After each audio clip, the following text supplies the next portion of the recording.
Hello, my friends, and welcome back to the Phoenix Wright Ace Attorney Trilogy. And we are at the very end of the second in the trilogy, Justice for All. And we are going to get into it like so, because, oh man, we're just not going to waste any more time than we have to.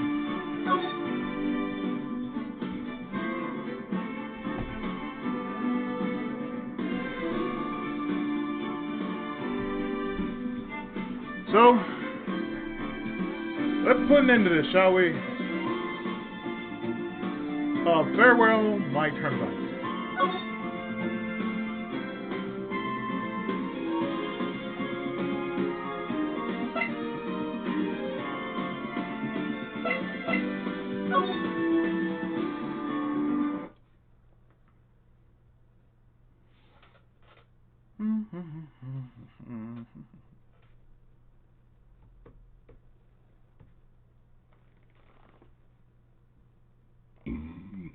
Excuse me. I just had dinner not too long ago.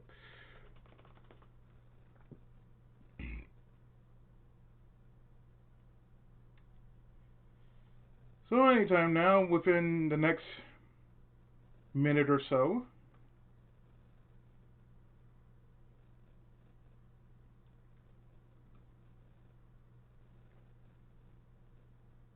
what I should have done was when I originally did this, I should have had it just go on and, finished it last night, but it was too late.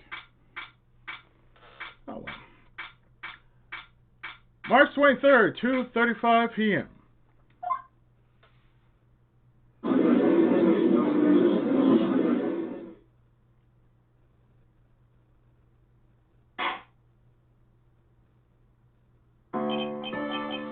Oh, we're now reconvened. I assume both sides already. Yes, Your Honor. Yes, Your Honor. I can understand the defense acting like this. However, why do you also seem distraught, Mr. Edward? That is...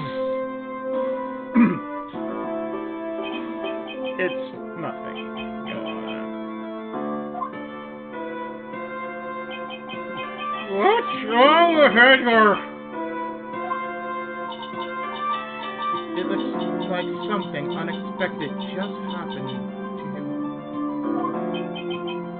Now then, Mr. Edgeworth, if you could please tell the court the results of the handwriting analysis on Miss Impact's suicide note.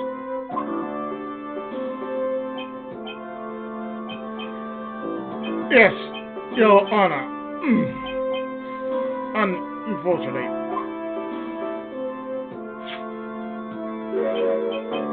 we have discovered that this suicide note is a forgery.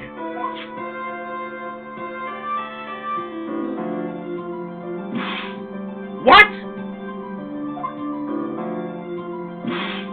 What do you mean, Mr. Edgeworth?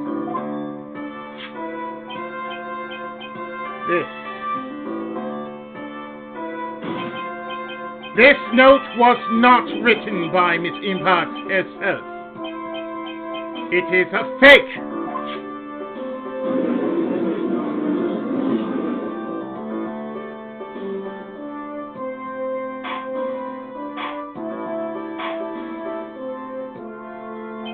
Order! Order! Order! Mr. Edgeworth, would you care to explain what is going on? If this was not written by Miss Impact, then who wrote it?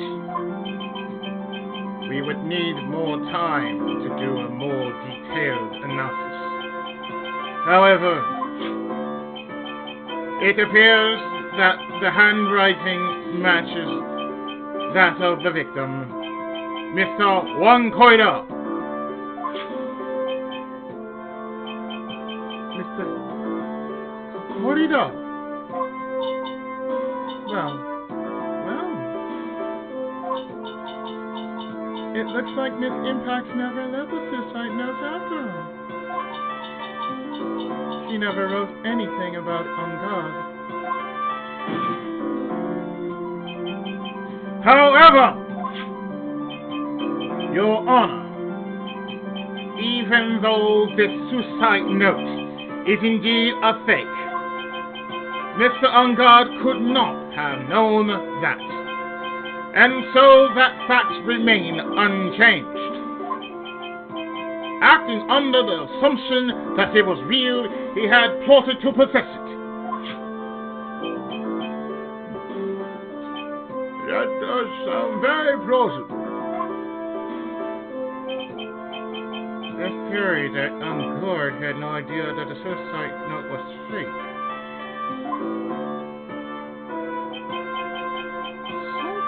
Seems a little wrong with it.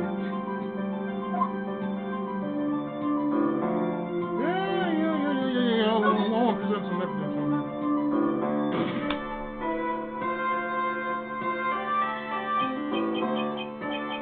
The defense believes that the theory that the prosecution has stated contradicts testimony. If everything the prosecution has If everything the prosecution has proven up to this point is true, then it's impossible for Mr. Ungard to not have known it was a fake.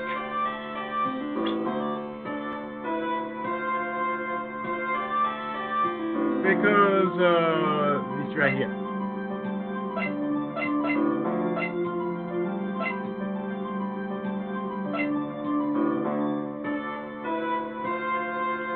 Today!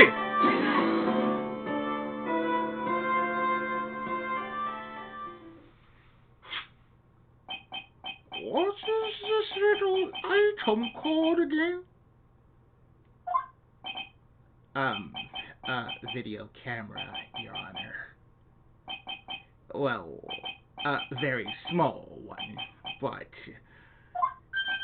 Oh, that's right. A camera. You kids and your fancy toys nowadays. One moment.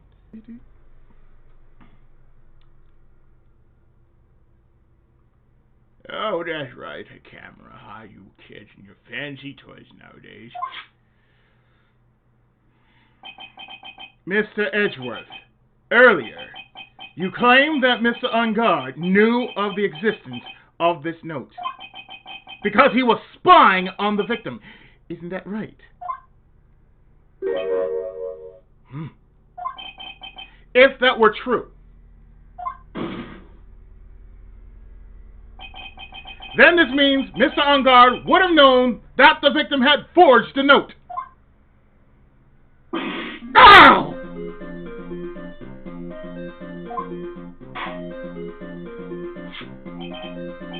So then the defendant knew this suicide note was fake. And if that's true, then the situation has suddenly changed in a very dramatic way. Exactly, Your Honor.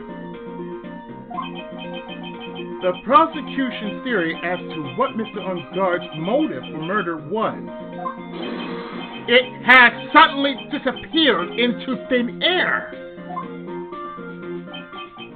But, Your Honor, it's not as if Mr. Ungard monitored Mr. Korda 24 hours a day. Perhaps the victim wrote the note in a place Mr. Ungard didn't know of. Well, right back at you, Mr. Edgeworth. Why don't you show us some proof that the victim made the forgery at an unknown place?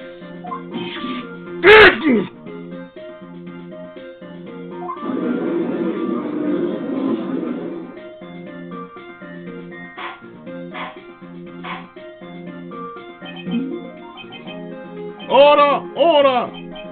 Mr. Edgeworth! 1 month. And my screen also, I guess it's still recording it. It looks like this time it is you who have dug his own grave.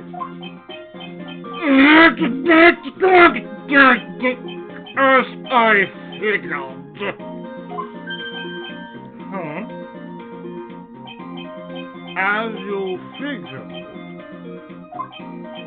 As I figured. It came down to this after all.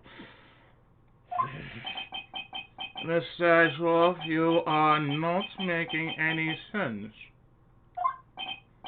When I heard the results of the handwriting analysis, I thought this might happen. The question is, what next? That's the question I always ask.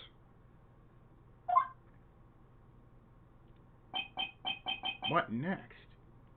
What next? If the prosecution can't prove Mr. Unguard's motive through the evidence, then we must prove it from another angle. Well, I agree with you there. Your Honor, the prosecution would like to call a witness to the stand at this time. Oh? Well, that's fine. However, this witness is a little unusual.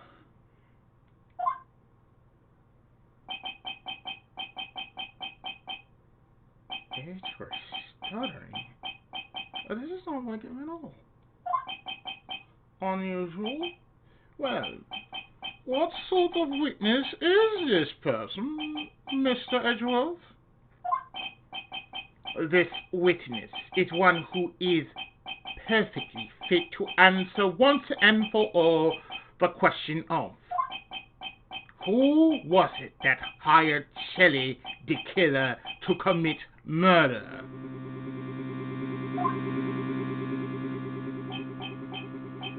That's impossible! Who in the... No such person exists who can answer that question with such certainty! Yes, Mr. Edgeworth. Mr. Edgeworth! Who is this witness? It is.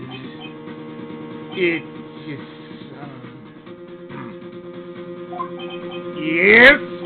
Go on! Who is it?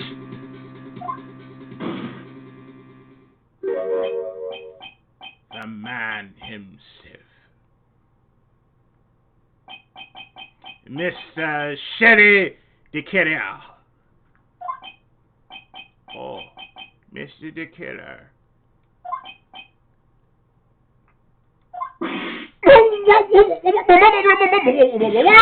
Wait.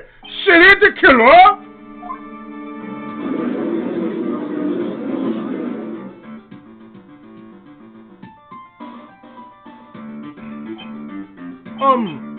You mean the killer? The killer, I mean the assassin. Yes, Your Honor. He's coming here to the witness stand? Well, yes, in a manner of speaking. I recognize that this is a very unusual circumstance, so I ask for your permission.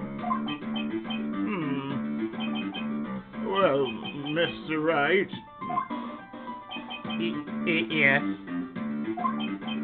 Is this all right with you? Do I have a choice here? I can't really do much else to drag this trial out.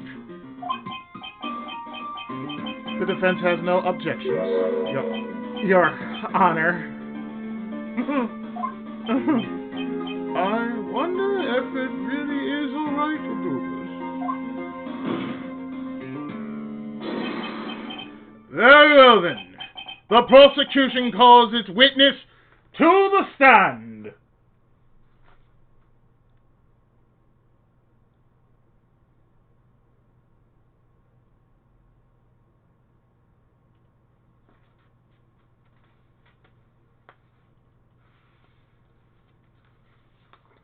Get my notes ready for this part. Like so. And let's begin.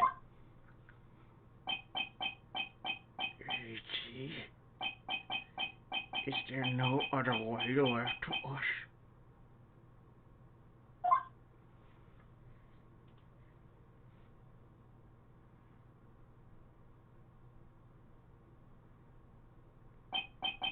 And now then, witness. Your name and your occupation, please.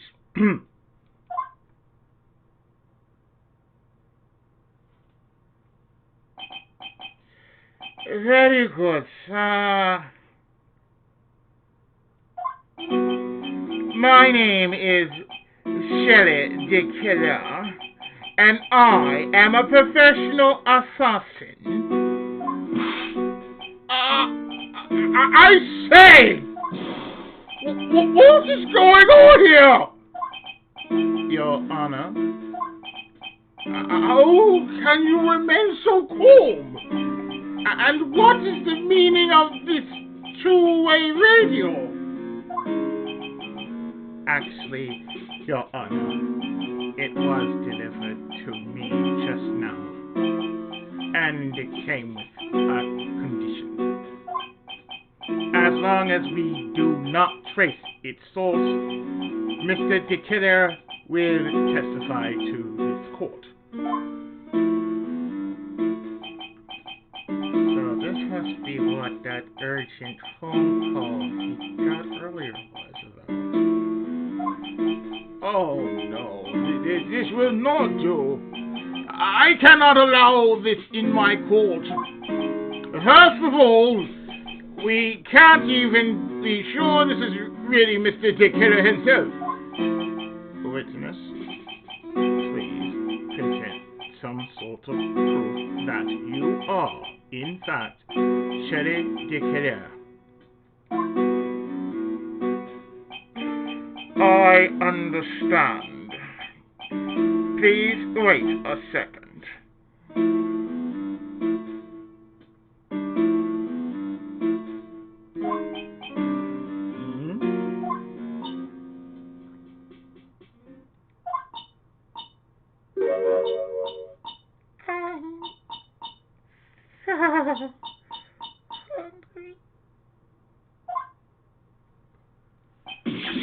Maya! Maya! A voice. Mr. Wright, can you confirm anything from this?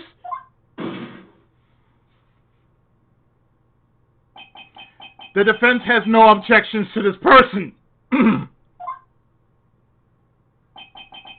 We are satisfied that this man is indeed Shelly de Killer. It looks like we have run into yet another unexpected turn of events.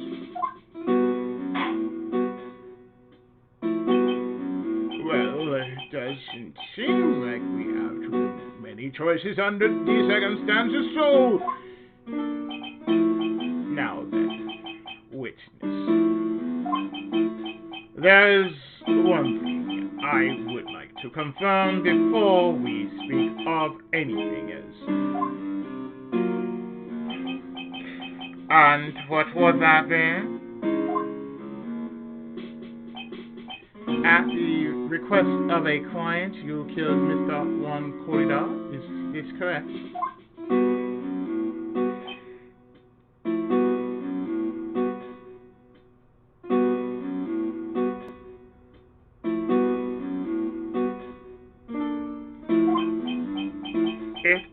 It is as you say. I did indeed kill Mr. Corridor.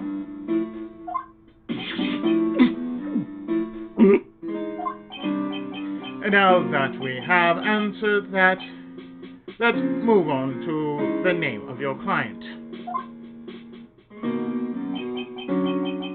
Very well. This is all just a bad dream. Yes, that's it.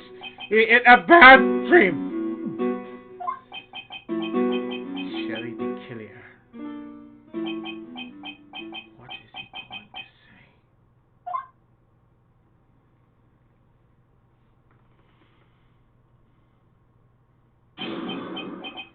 About my client.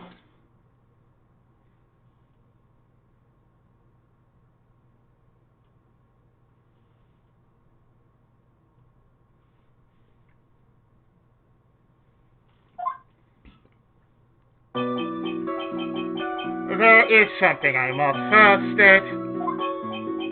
To an assassin, nothing is more important than the trust between client and himself. And that is the reason I am here today on this witness stand. It is my wish that you grasp this concept before I give the name of my client.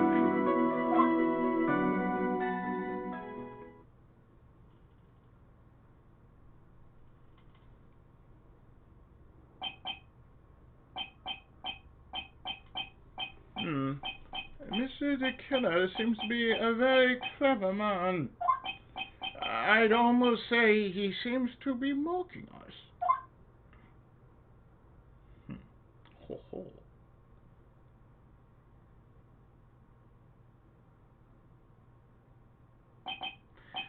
While he may appear to be our enemy, Your Honor, Mr. de Killer is only stating the truth. He is no hypocrite. He has always stood by this one belief. You mean about this trust between his clients and himself thing? It seems to be a level of trust beyond what people like me can comprehend. Well, Mr. Wright, are you ready to cross-examine the witness? Yes, Your Honor. There's no way to know what's coming up. There's no way to know what's coming next, so stay cool and collected, you.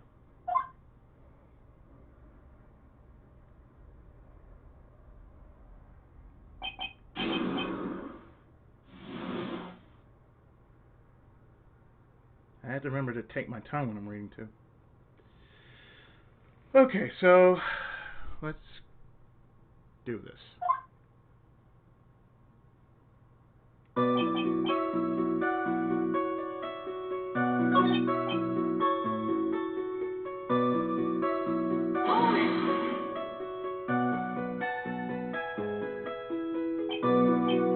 The trust between you and your client.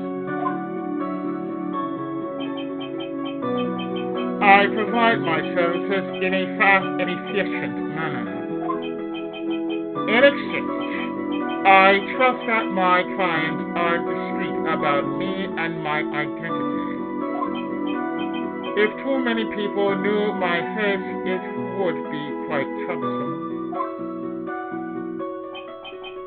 And that is why you're testifying in this matter. This is the first time one of my clients has ever been accused of murder. I must preserve the de Killer name so my clients can trust me. But couldn't someone stab you in the back and break your trust? It has never happened before. But if it ever did,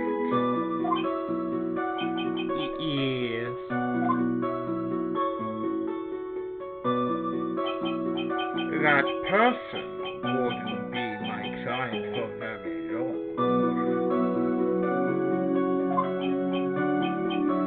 They would certainly.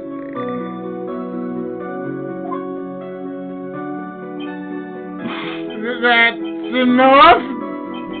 Please, no more! Very well.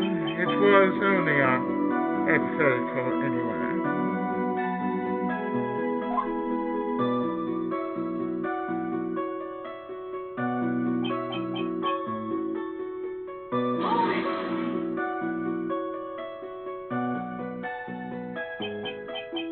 That seems a little strange to me. I mean, you're about to tell us the name of your client. I would think that this would be very bad for them. It doesn't matter to me. This client has already broken the rules and acted outside of their prescribed rules.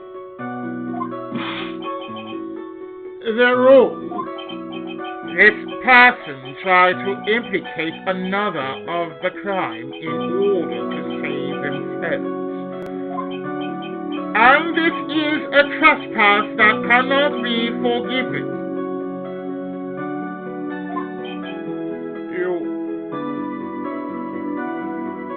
Who gave you the right to be so high and mighty? To the gentleman who spoke just now. Excuse me, but would you care to die? No. I didn't say anything. The judge had better watch yourself.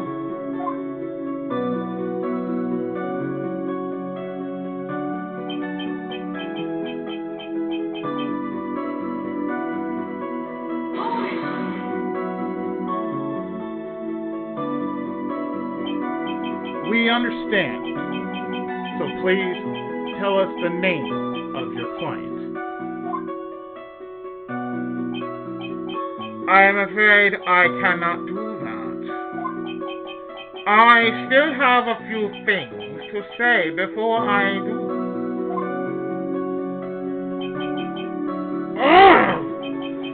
That egomaniacal! It's not good for your health to be so aggravated. It's not good for your health to be so aggravated.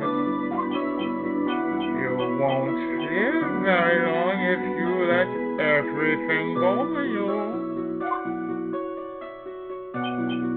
Somehow, that going from an assassin into less than comforting. I don't really care about all this extra fluff. Just tell us the name already! Patience. Try to calm down a little. It's important to try and understand his mindset. He seems very steadfast and close. So, you're going to have to work to get him to talk. I'm not so steadfast. You know.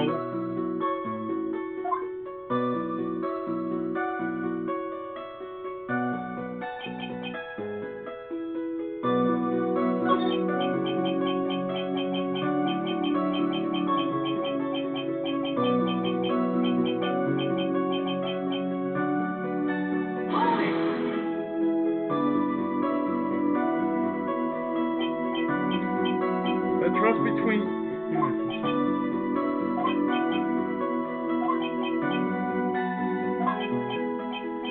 I'm sorry, but I was wondering about what you just said. You said that your client had already broken the rules. A person who frames another is the worst kind of human. And that's why you feel you can be... Let me read that over. And that's why you feel you can betray this person? I have no trust relation with a client who can't understand their assigned role. Just my luck. An assassin with a conscience. Who would have figured? Now then, everyone, do you think you can understand my logic?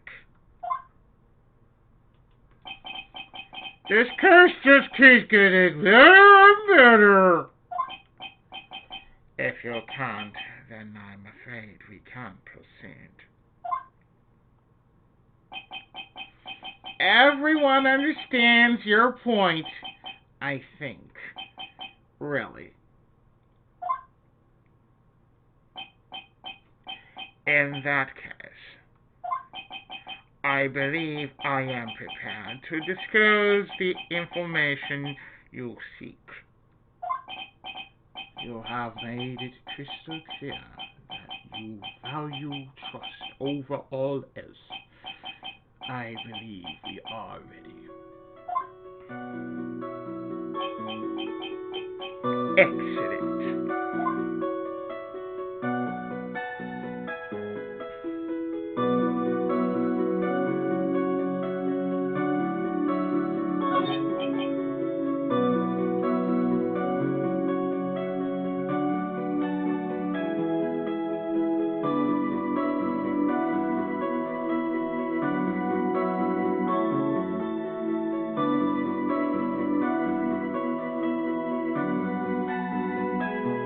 Now then, I do believe it's time I reveal the name of my client. Don't you agree?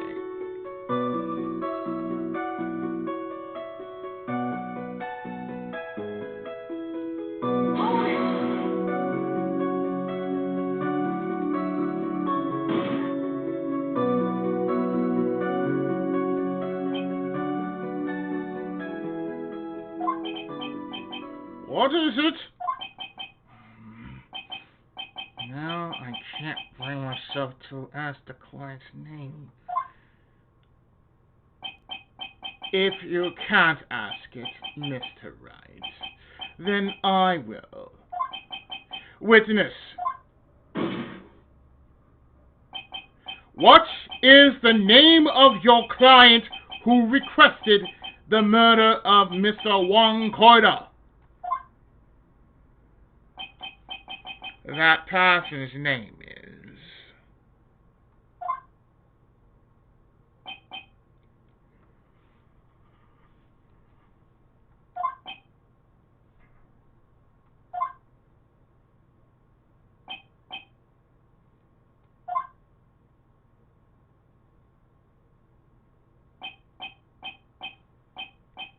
Adrian Andrews. No, the door!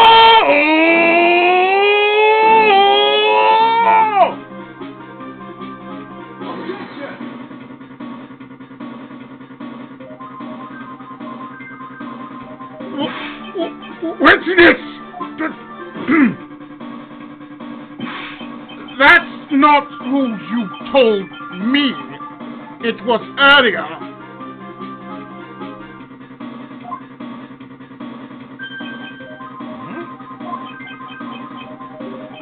Pray tell, what are you talking about, Mr. Prosecutor? I should think I know my own client, and it is Adrian Andrews. Nandito!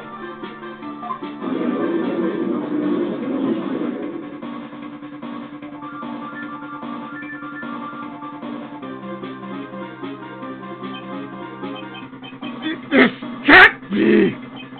On the phone earlier! What's going on here?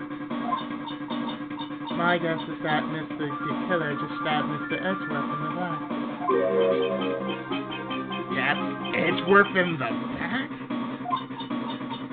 I'm sure in order to get an audience with this court, Mr. De Killer told him a different name. Matt on guard, perhaps. I knew it.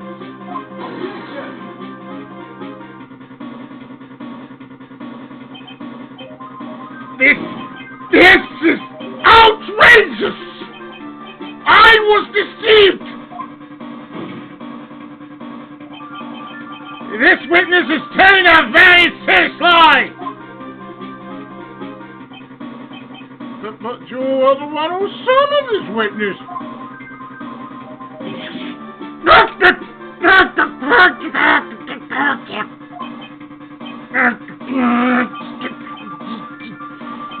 You Shelly de Killer! My testimony is the truth. The defendant at the moment is not on guard, am I correct? All I wish to do is help procure his acquittal.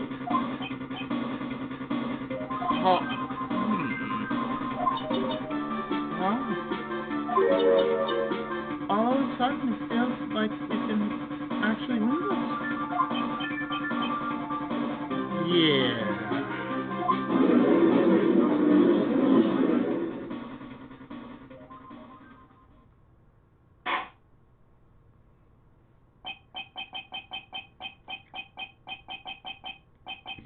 The prosecution has failed to provide a motive and has instead provided this suicide note, which is a forgery created by the victim. Furthermore, there is a possibility the defendant himself knew it was a fake. But, most definitive of all, we have heard from the assassin himself the name of his client. Mr. de Killer's client, who requested the murder, was not the defendant at all. No.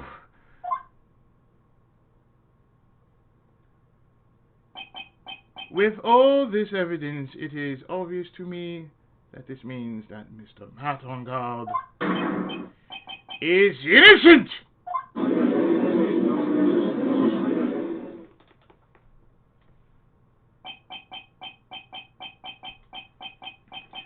I seem to have caused you all a bit of confusion. Please, continue the discussion, and call me when you have reached a verdict.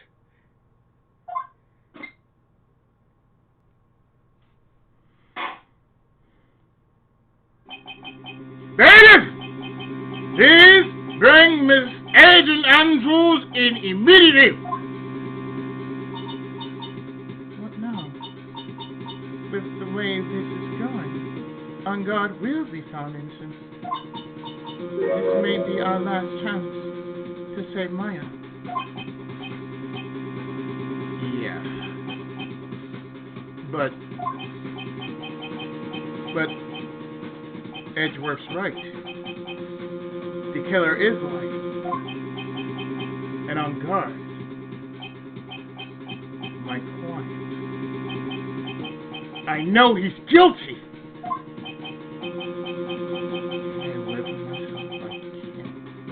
Can I live with myself if I can win?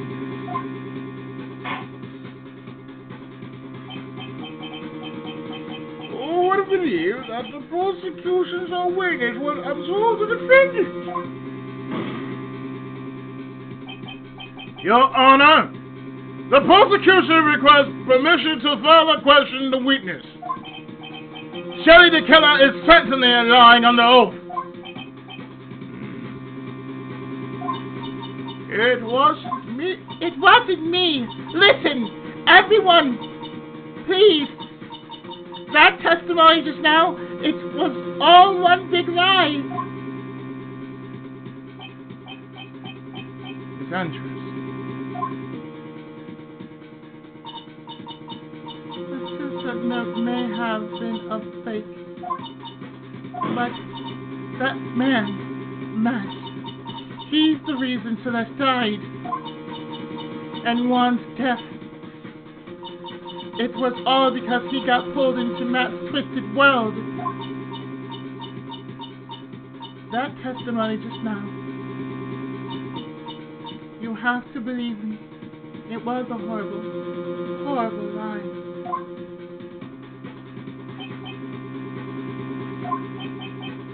But Mr. de Killer himself has testified. He has named you as his client. No. That's not true.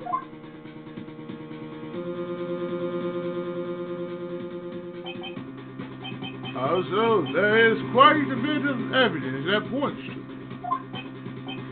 the knife and button donning the nickel samurai costume. But that's... You even have a motive. We know that Mr. Ness Impact was a huge... We know that Mr. Ness Impact was a large part of it, right? You wanted to follow her. And you wanted revenge against the two who hurt her. I would say you have plenty of reasons to want them both dead.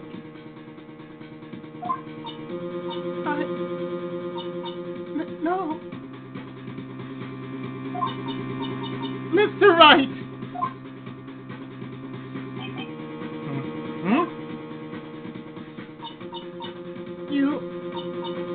You know the truth. Tell them the real story. Who the real killer is. Tell them. Please. Help me.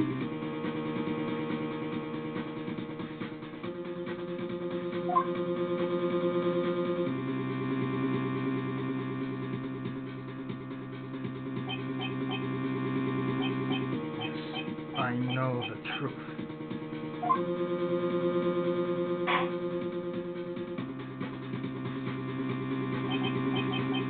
Mr. Wright? Yes, Your Honor. I believe we have reached the end of this trial. Therefore, I ask the defense for any final words or opinions.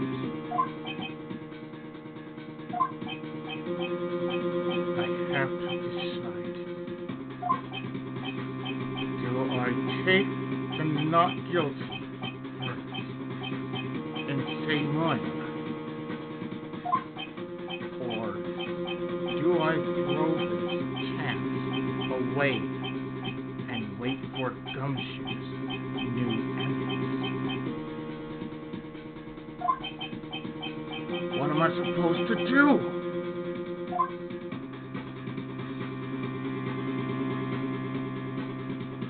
I request we go on! We're not done yet! Mia. I can't do it, Mia. I can't accept him not guilty. You are a lawyer. I know. But Matt on guard is a killer. A murderer. I can't let him get away with this.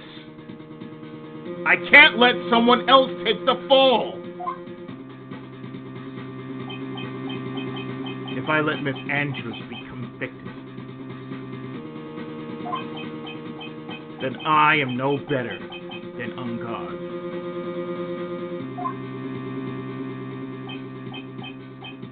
Even though I don't want to admit it, I have to face the fact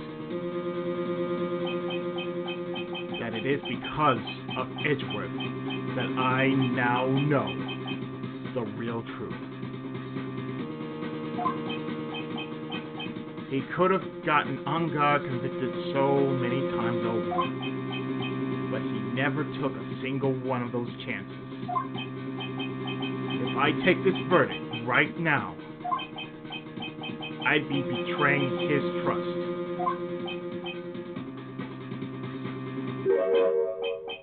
His trust? I never thought about it until now. I trust him?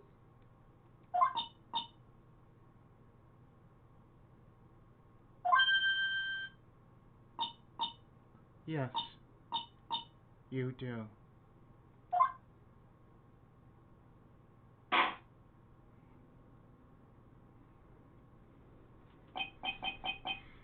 Mr. Wright, your opinion, please. The defense requests that we be allowed to further question Mr. de Killer. Am I hearing you correctly, Mr. Wright? Right. But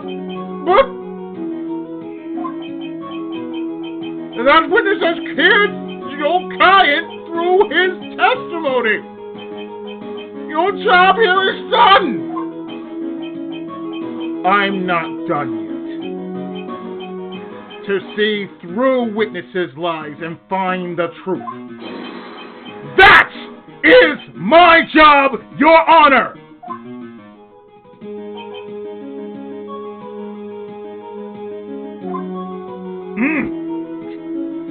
You tell him, please. Goddamn. There's still more evidence to look at. And I'm sure that once those pieces arrive here in this very courtroom, a miracle will occur.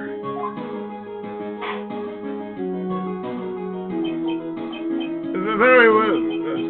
The trial will continue. Mr. Edgeworth, please re-establish connection with Mr. de Killer. Right away, Your Honor.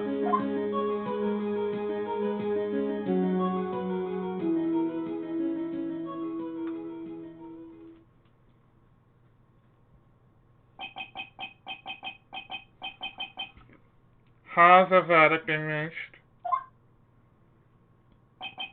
Before that, we would like to talk with you a little more. About? All you needed from me was the name of my client. What else could you need me for? Well, actually, we would like to hear everything you know about this case. That is how things are usually done. What is he talking about, usually done? But what shall we have him testify about now? Mr. de Killer, if you don't mind, please testify about your client in more detail. You legal people in your precision. Is it any wonder no one likes to go to court? I know I don't. And the one time I will ever go to court, well, I don't want to be part of that shit.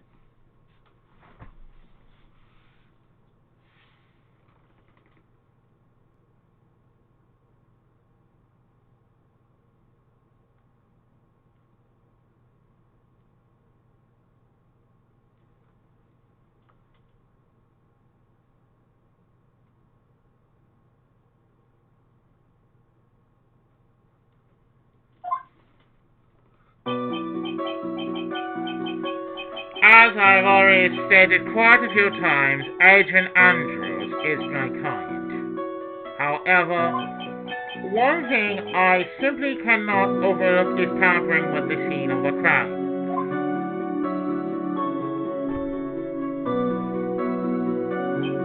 My client did it to frame another for the crime, while pretending to be the first person to discover the body and enter the scene. Agent Andrews already knew from the very beginning that Juan Corda was dead.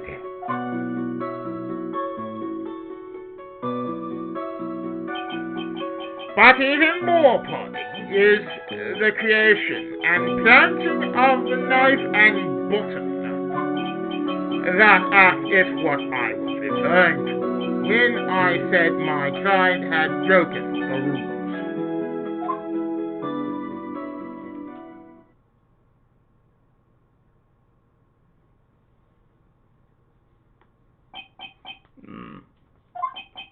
This is the most unexpected turn of events for the fifth time now.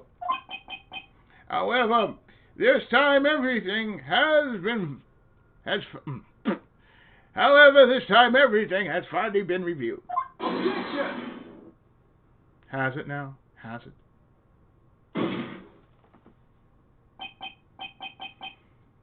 Just a second, Your Honor. Mind you, I am tired. Had a long day. I'm doing this on a Sunday. And when I put it up, it will be around New Year's Eve.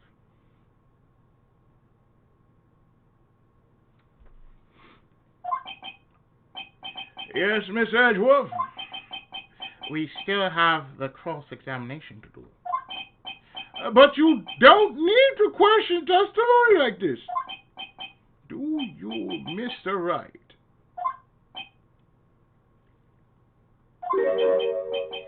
Your Honor, the defense will question the witness. As if I have a choice here. Oh! Why? What this witness has said is nothing but beneficial to the defense case. If you scrutinize the testimony,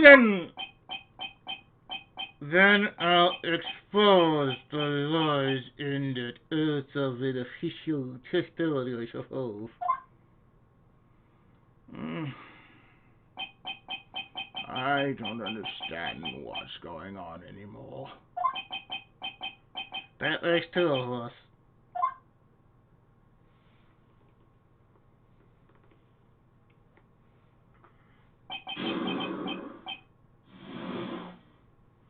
Well, the only thing we need to do is, all this.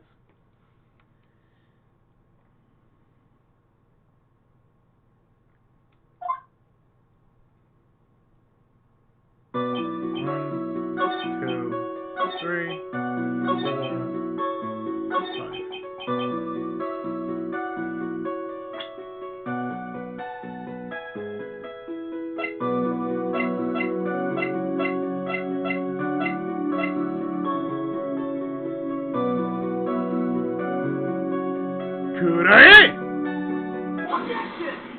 You got it!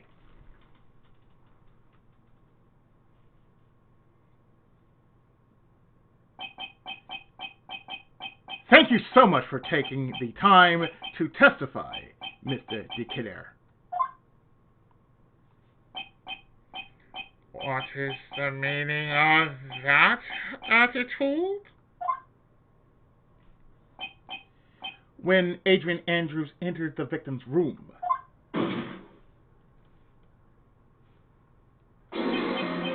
your client had no idea that Juan Corda had been murdered.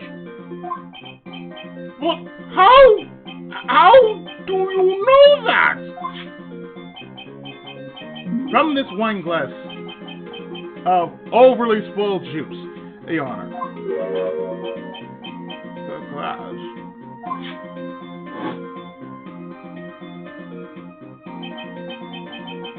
Mr. de Killer's supposed client through Mr. Corda had only fainted, which is why this glass of overly spoiled tomato juice was poured for the victim.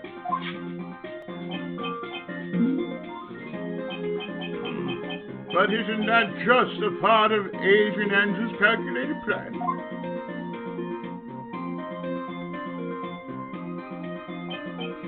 That is not possible, Your Honor.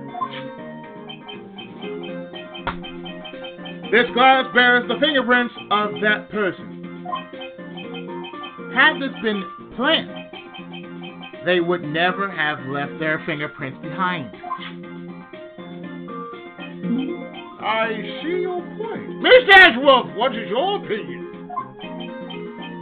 Strangely enough, I had the same exact thought just now. Witness, how do you explain this strange phenomenon?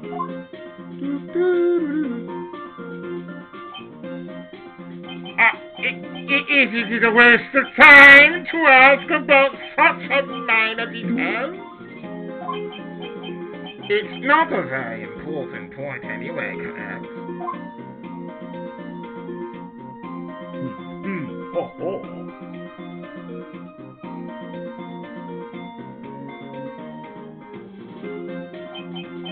I'm afraid you are mistaken. If Adrian Andrews really is your client, as you claim, then your client should have had knowledge of Mr. Corrida's death. If not,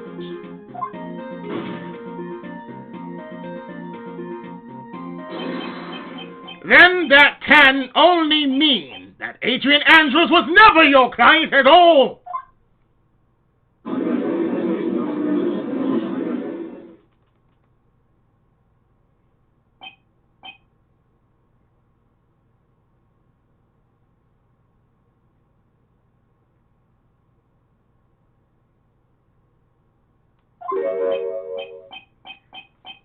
How strange.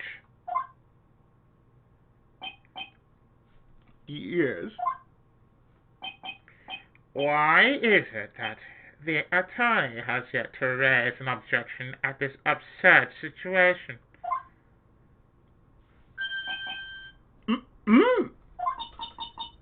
Rio,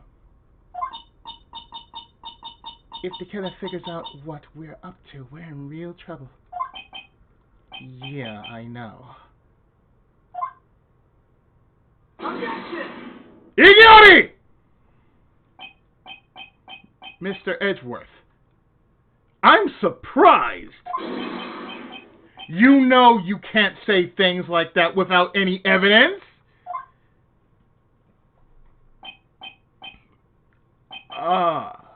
Sorry.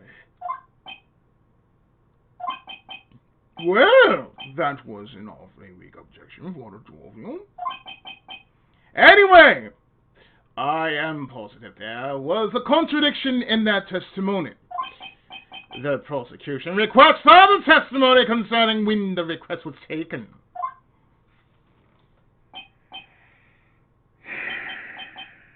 Very well. Right now, I have to buy us more time.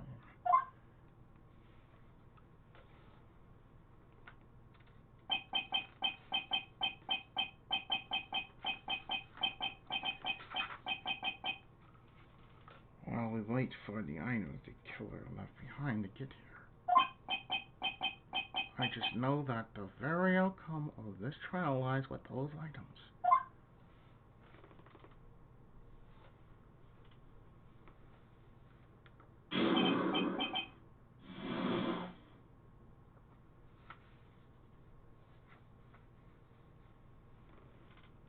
We're running right down to it.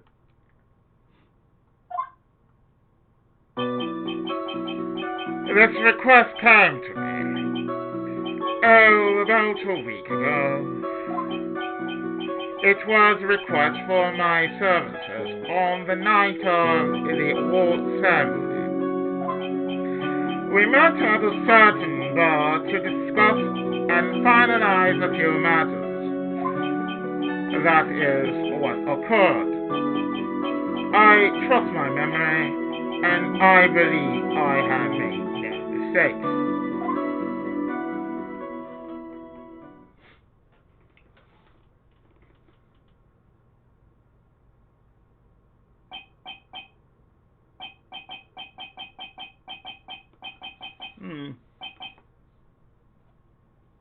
So, you physically met your client, huh? That is correct. Meeting one's client is the first step to building trust, in my opinion. I see. Well, Mr. Wright, your cross-examination, please.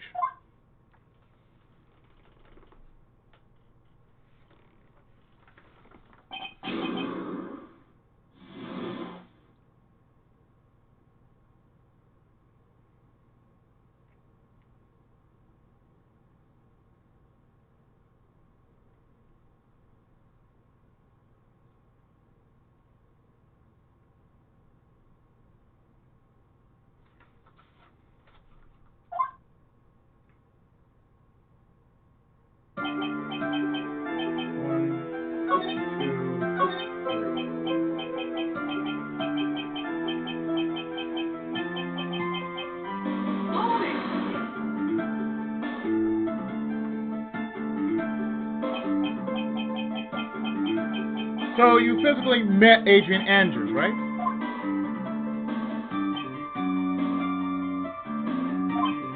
Of course I did. What was that? What was with the brute force? Further.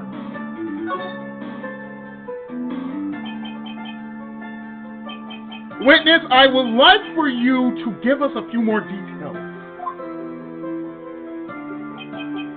I always meet my clients as a matter of principle.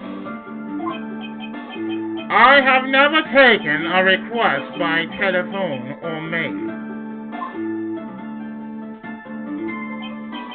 And why is that?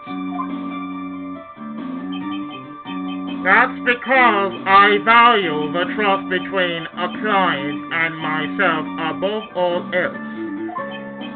And the only way to establish that is to speak to the client while looking them in the eye.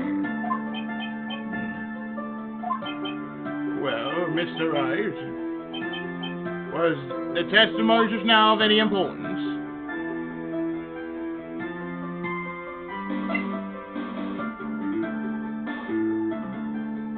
Not important.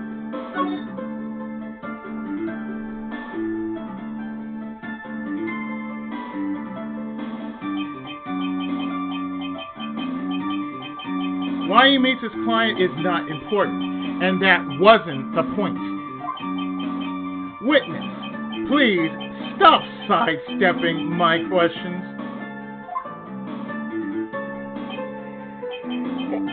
What do you mean by that? My question was, did you really meet Adrian Andrews in person? I have already told you, Mr. Wright, I did. It was only through talking with him face to face that I began to trust him. I read that.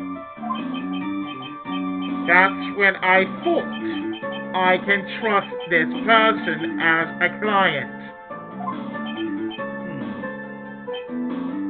It's true what they say about talking face to face. Well, Mr. Wright, was the testimony just now of any importance? It was not important. Still not important. Oh wait, it is important. Oh, that was important. Yeah.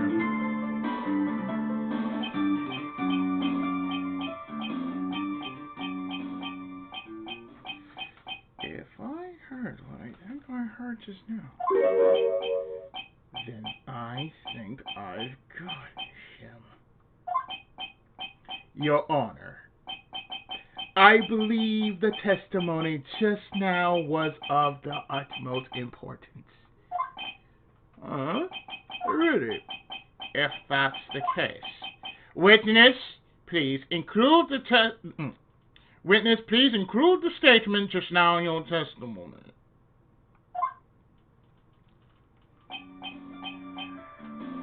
Very well.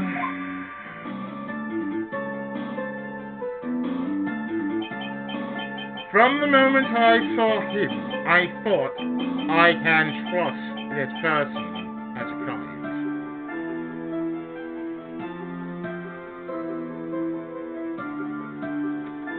From the moment I saw him. From the moment I saw him. From the moment I saw him. To the hit! I know it's Igari, but I say take that. I would like to go over this one more time. You met Adrian Andrews at a bar and took the request at that time? Yes, that is correct. And that's when you thought he was trustworthy. How many times must I repeat myself? Yes, that is correct. I'm sorry, but that is an impossible tale. What? Shelly de Killer.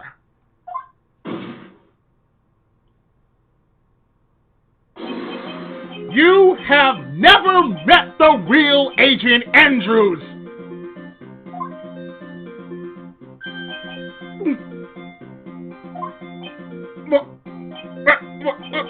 Why would you say that? Because you made one very big slip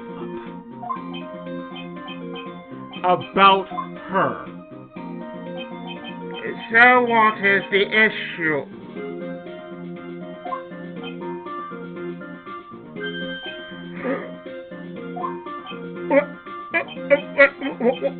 What did you say just now? About her? If you had ever met Adrian Andrews in person,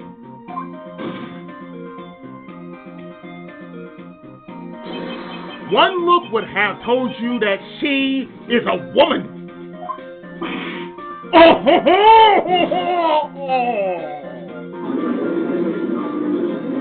What's his guts out?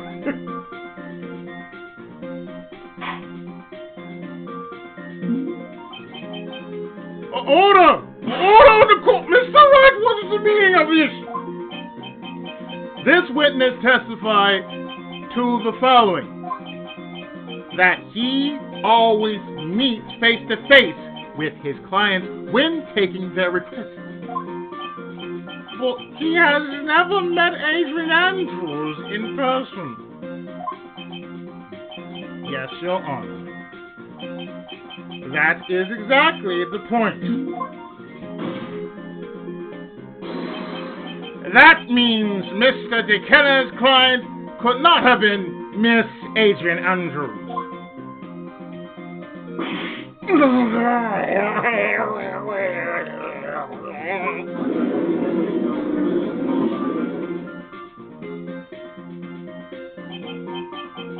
Mr. Edgeworth, I understand your logic on this one.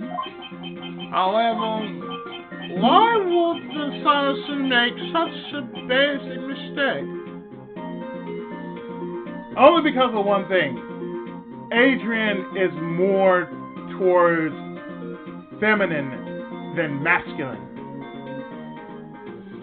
That's the reason. The name itself is more feminine than masculine. It's like Camille. Camille is more of a feminine name than a masculine name. There are many times in which certain names don't fit the face of some people. So he would know that Adrian is really a feminine name or a masculine name, so he just figured, oh, this Adrian's a guy.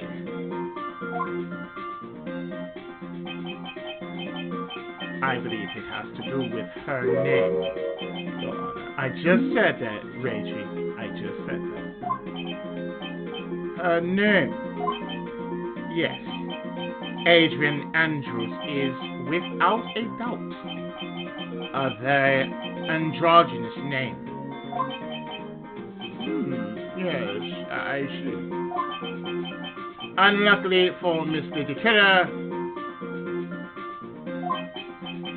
the entire time he was on the stand, no one has stated Adrian Andrews' gender.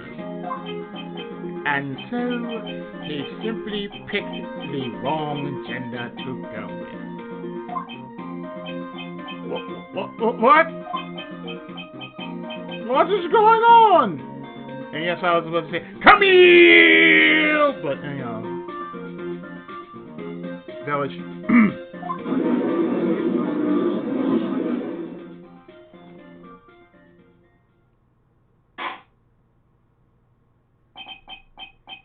Shelly de Killer!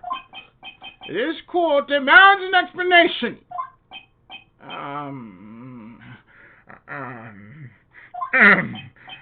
I think that's all. I must have mixed up this card with another. So does that mean you remember something different? No. Yes, of course. Please, if you would, allow me to testify once more. I know he's just going to spit out our lies.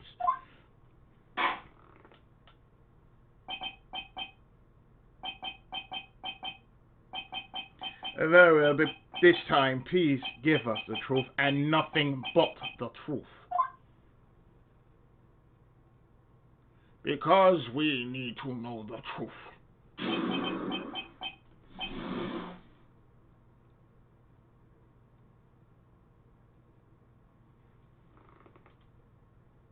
This is a short one.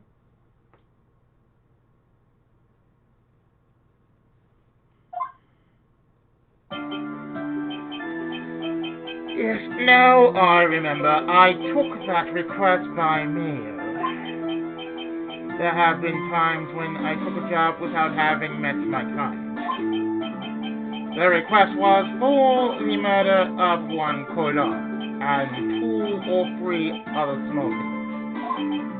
When I saw the name at the end of the letter, I thought my client to be a man.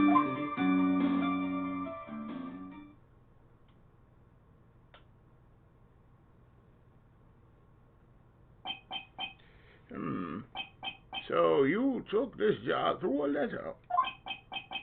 She didn't mention anything about a letter in its earlier testimony, which means she is definitely lying. Be careful, Phoenix. If you break the assassin's testimony completely, it's over for us. I know. I can't make him suspicious, but I think we're okay. Like we can do this.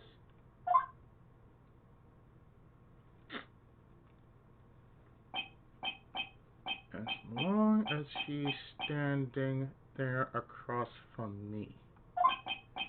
No matter how strong of a punch I throw, he'll counter it.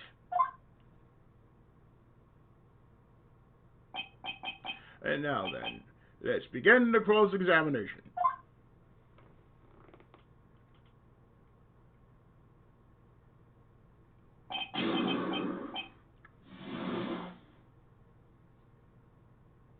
You can easily fuck this up and get the bad ending, but I'm not going to do that. If you want to take a look at the bad ending of this, just look it up on YouTube. It's there.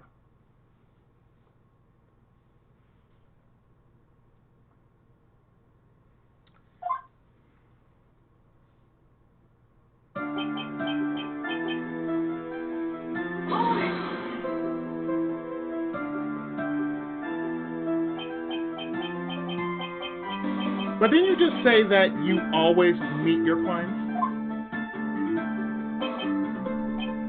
Yes, I suppose I did say that. However, there are some clients for whom a meeting is simply not possible. But then you meet your client this time. No, I did not. Oh, come now. Let's stop with this game of cat and mouse. Using your circuit voice is not going to work on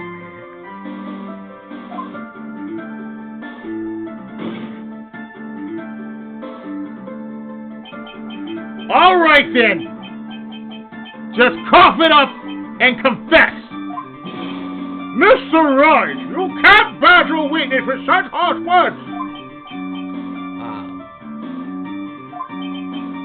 You're a lawyer, so behave like one and present evidence instead of mindlessly yelling. Now then, do you have met any proof that Mr. de Killer met with his client? I don't have any proof. I do not have any proof. I'm sorry, Your Honor. Unfortunately, I don't have any proof. I see. Then your line of questioning was just another waste of time. Sadly for us, Your Honor, that is the nature of right and wrong. That's a good one.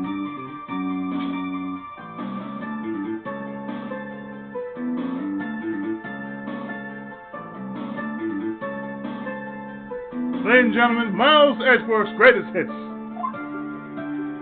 Volume 2.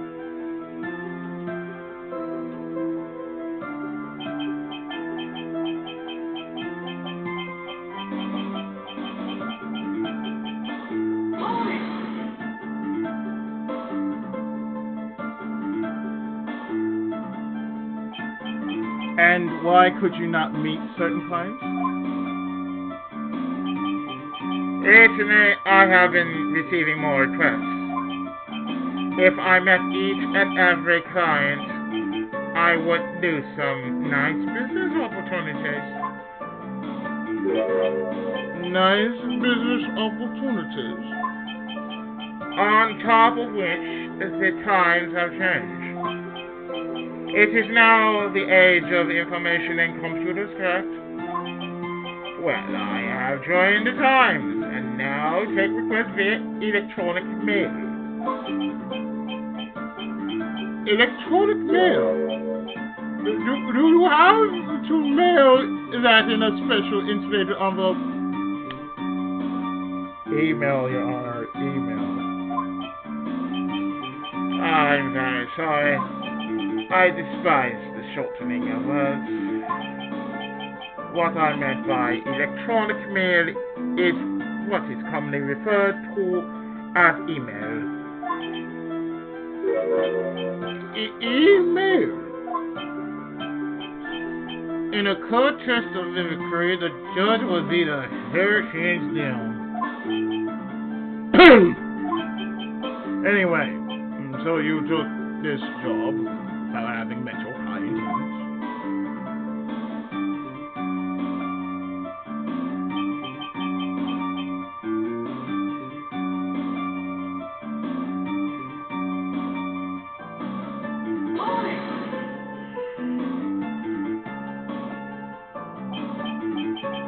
2 or 3 other things? Yes. And what were these other things? A few other things that have nothing to do with this case.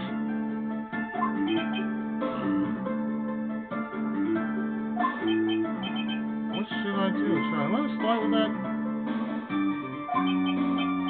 It'd be really bad if I push this button the wrong way. You got mad. Let's push further. Whether or not they're related to this case is for the court to decide. Mr. Attorney.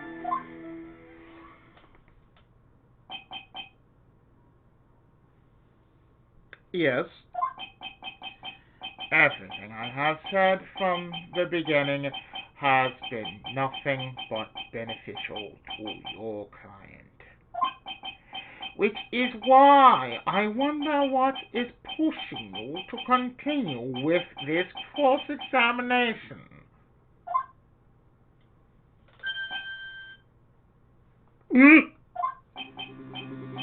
Court is there. That you are planning to betray your own client?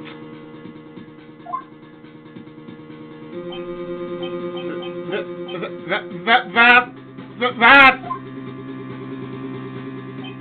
I smell the stench of a backstabber, and should you turn out to be one,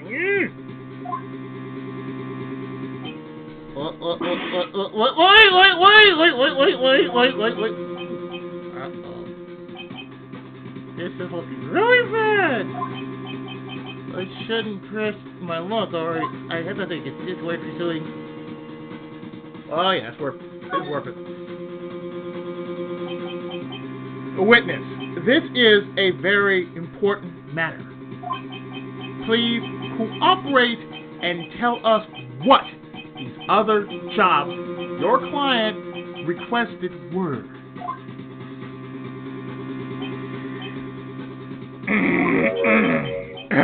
If it's truly that important, I suppose I don't have much of a choice. The bear figurine. The bear figurine. After the assassination of the target, I was to find that figurine. I was told that this job was just as important as the actual killing.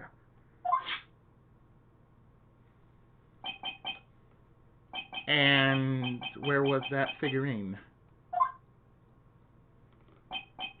It was inside Mr. Coyle's suitcase.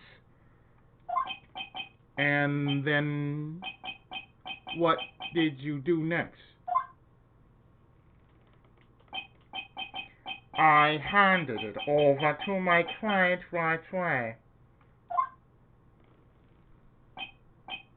You gave it to your client. Interesting. This information certainly sounds important to me.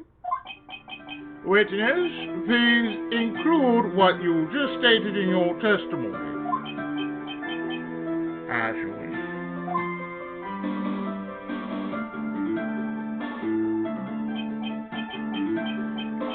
One of these was to find the bear figurine and to give it to Adrian Andrews.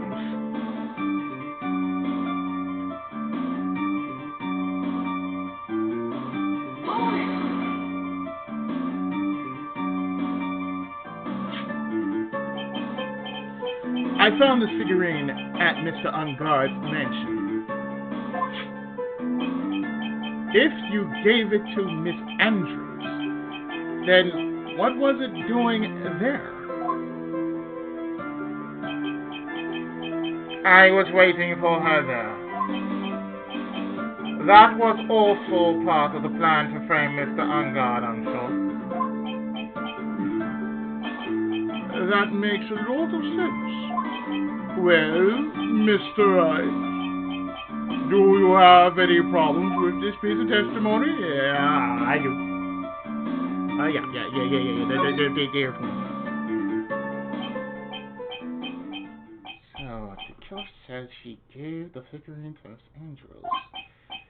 But I know somewhere in that statement there is contradiction. And yet, I know that if I present something trivial here, he will cut the connection on his end. If you want to make a strong point, Phoenix, you have to present strong evidence. She's right. So now what, Dr. Wright? Yeah, we got this. Witness, let's go over this one more time. You gave Miss Andrews the bear figurine, and she told you to take the bear and wait for her at Ungard Mansion. Is that correct? Yes. Where are you going with this? Well, I think maybe you might have remembered a few things incorrectly. What?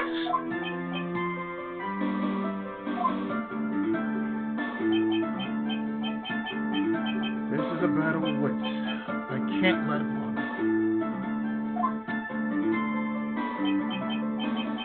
I don't think it is possible for Miss Andrews to have been the recipient of this bear.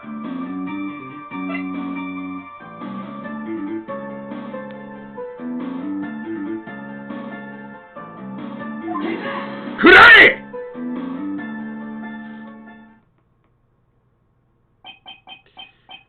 Shelly de Killer, if you had really given the bear to Miss Andrews, then this item should not have been inside it. This item?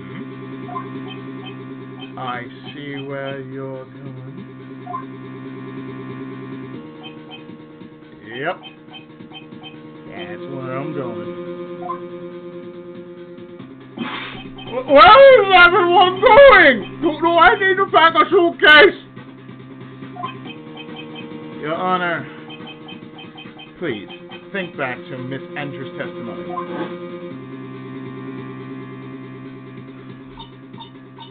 And I was going to burn it for her sake.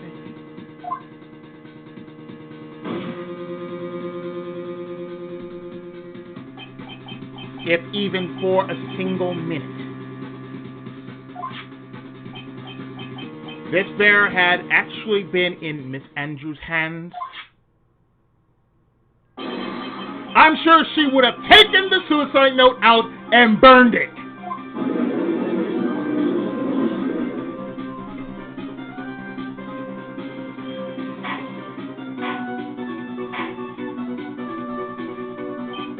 Order! Order! Order! So that's where you two are going! So by the very fact that this suicide note was still inside there, it tells us that your client did know how to disassemble the puzzle. Which means... It means, Your Honor, that it is impossible for Agent Andrews to be the client. Oh!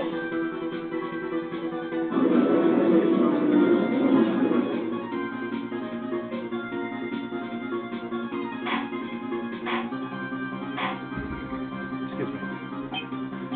Order! Order! Order!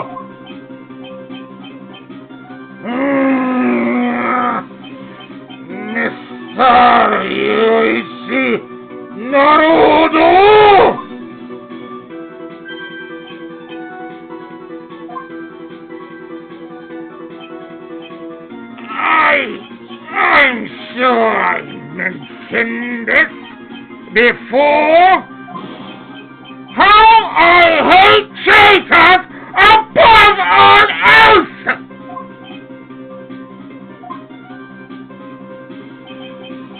I think your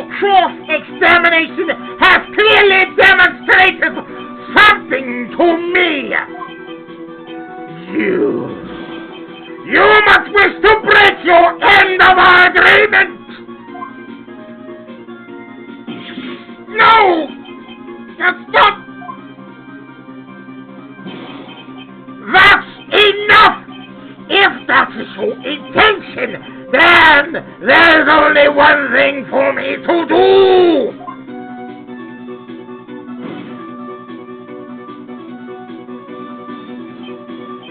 Wait! Please! Gentlemen, ladies, please excuse me. I have a matter that I must attend to.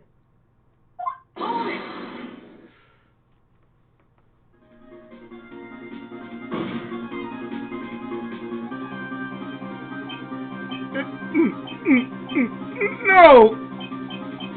Please! Not that. Please, wait! Mr. Attorney, bring this trial to a speedy end, and I may stay my hand. Otherwise...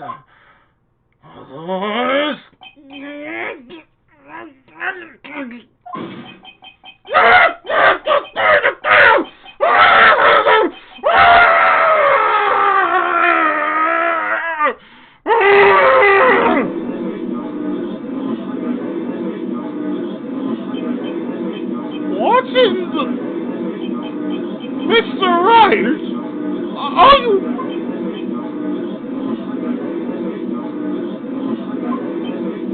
Mr. Edgeworth? Yes, Your Honor. I didn't understand this witness outburst just now. Do you think there's need to hear more testimony, or is this enough? Well, we should... Gee! We can't do this! If we keep this up, Maya,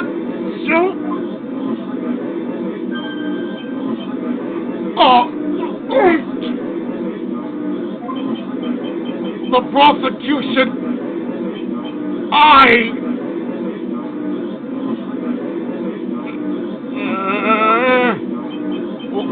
What has come over everyone? Even you all. The prosecution. Rest. What is going on around here?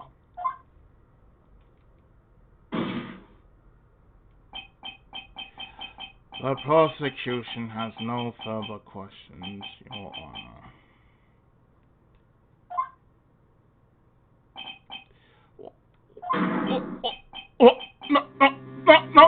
Nani?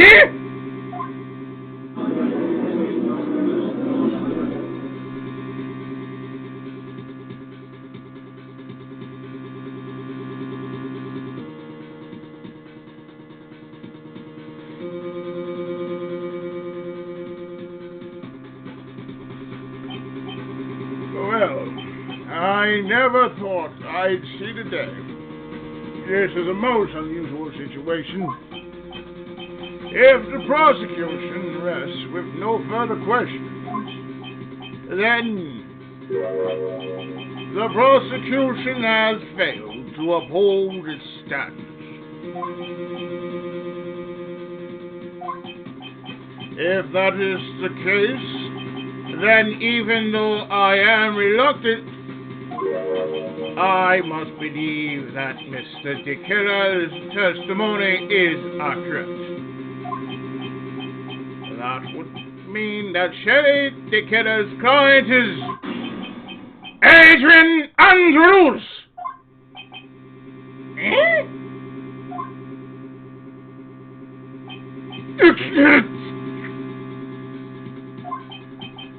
Mr. Wright. Yes, Your Honor. If I end the trial here, right now, then your client, Matt Ungard, would be declared innocent.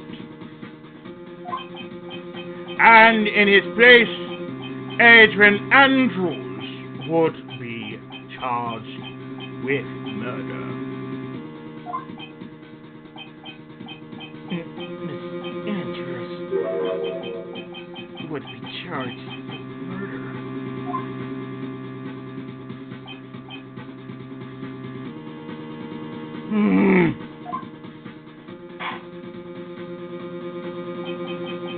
The prosecution has no further questions, so we will now hear the defense final remarks. Bailiff, please bring the defendant Matt on guard to the stand. The items from the killer's hideout didn't make it. The items from the killer's hideout didn't make it in time. We tried as hard as we could, but it looks like our time has run out. I can't believe it. The outcome now lies in your hands.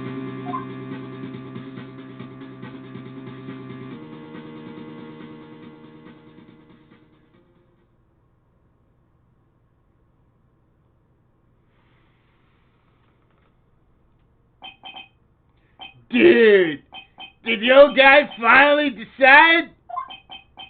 To be honest, I can't think of you as a truly innocent and good person. You have done enough evil to drive a woman to suicide.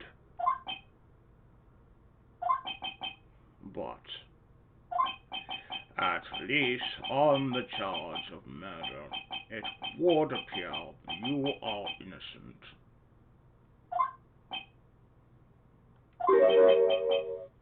Ha!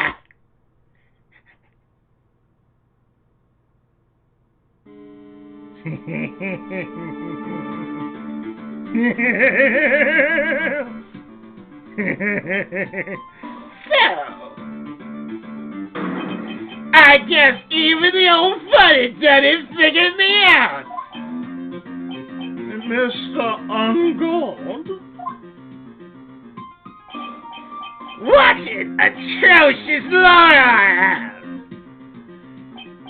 Giving his own client up like this, and that refreshing like a spring breeze crap, it's just as atrocious, don't you agree?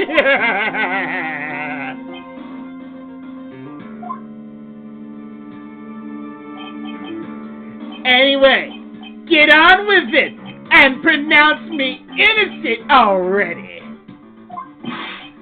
Right, Mr. Lawyer?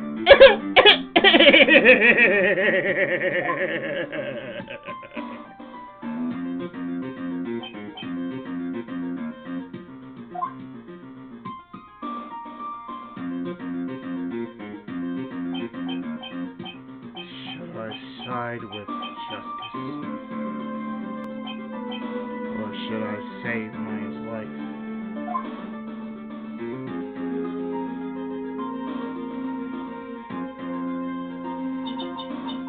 You better get on guard. A guilty sentence, okay?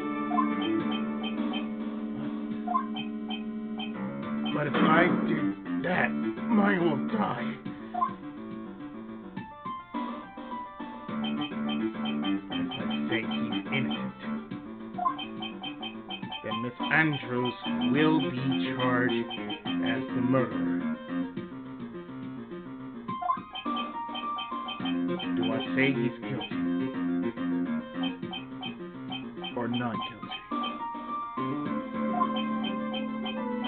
Either choice I make, someone's life is going to end.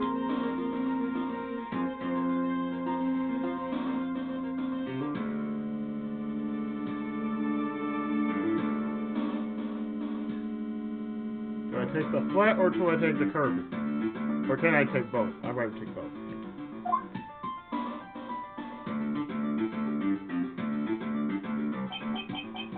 It all hinges on what I choose.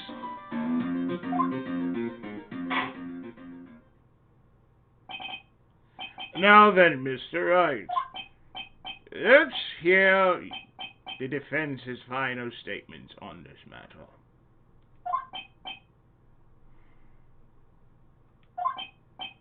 If the person who hired the assassin was Adrian Andrews, then your client, Mr. Matt Ungard, is innocent. There's no need to ask, old man. After all, my lawyer is going to say what I want. Aren't you?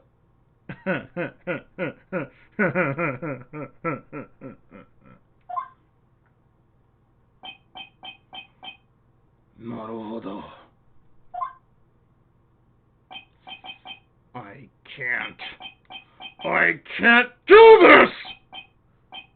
But I have to decide something.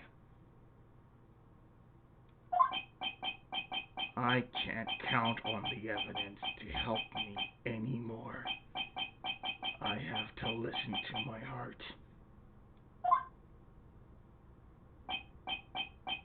My client, Matt Ungard, is cast in the name of God. Ye guilty!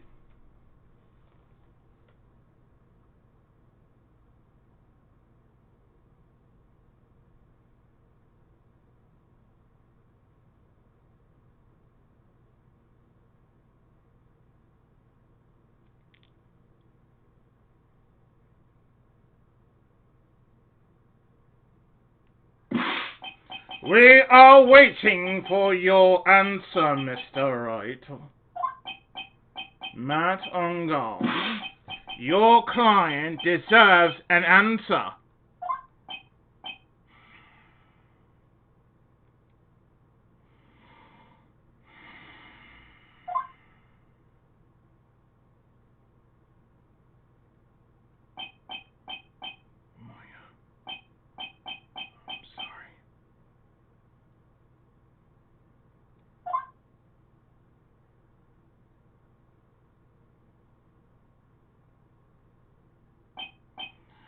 Matt Ungard is... Ah!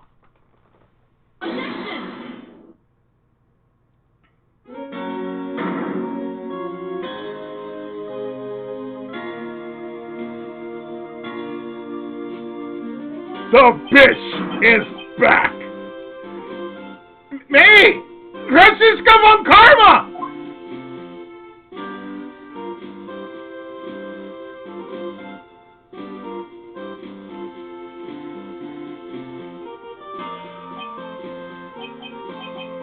What are you doing here? Oh! You see now, don't you, Mr. Ryuichi Naruhodo?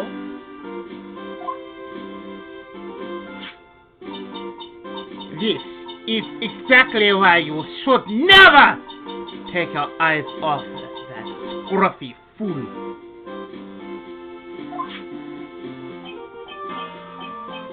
Did you bring them? The final pieces. Do you have them? You should know better than to ask that, Mr. Miles Edgever. Azonkaimak is perfect in everywhere. The evidence is here in perfect condition. Don't worry about Scruffy. He's fine and his edges are minor. All of the items are inside this. What a filthy old coat this is. The stone shoes.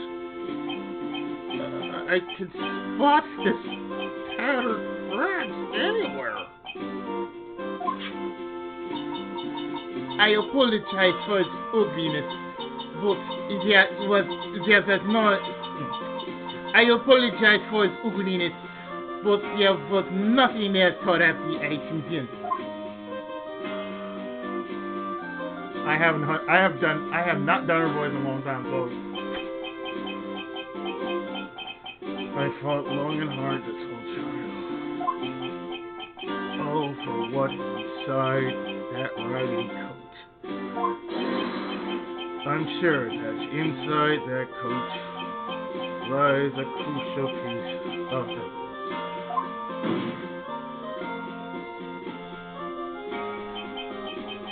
Your Honor, inside that filthy coat are the defense's final pieces of evidence. Your final evidence?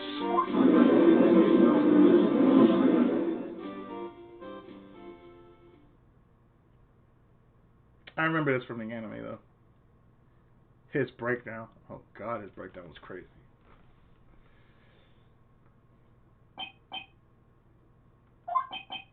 Even though I've never seen the anime. This trial's already over. All that remains is for me to hand down my verdict. I do not believe that any evidence presented now would change the outcome of this trial.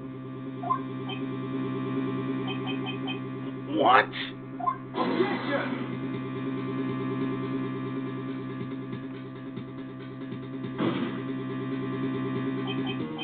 Your Honor, it is our duty to examine every piece of evidence down to the last. I request that Miss Von Karma be allowed to present these pieces of evidence.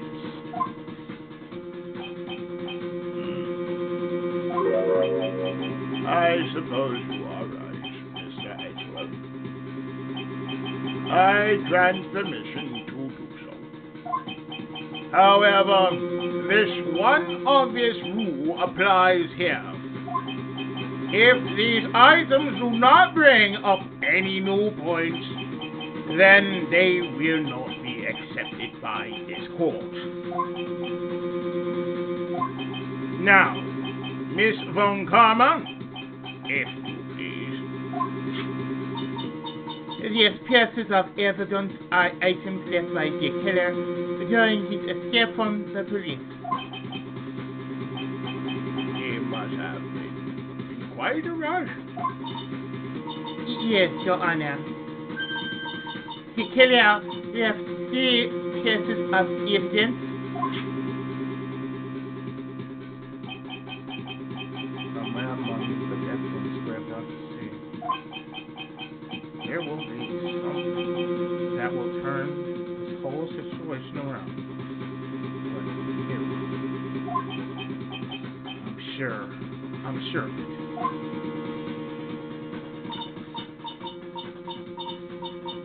This is all we can hope for.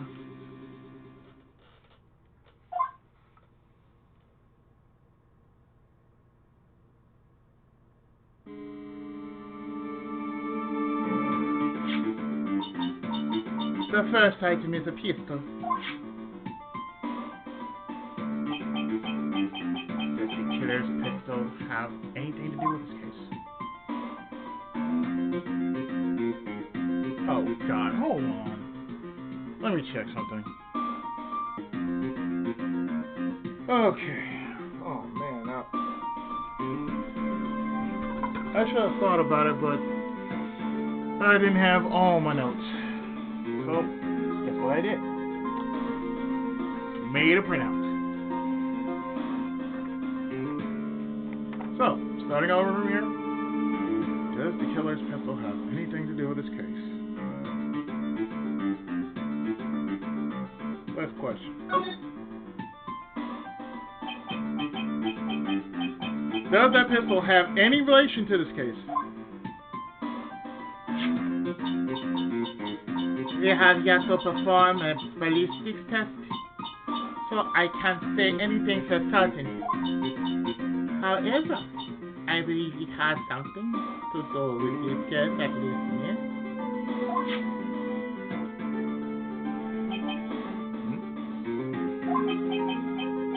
That's the pistol that he used to shoot you, isn't it? That's that, I believe, yes. Oh. I kept the bullet there removed from my shoulder as a sort of memento. I'm sure it will be an excellent sample for the test. So that's the pistol that was used to shoot me. Probably not going to help us very much.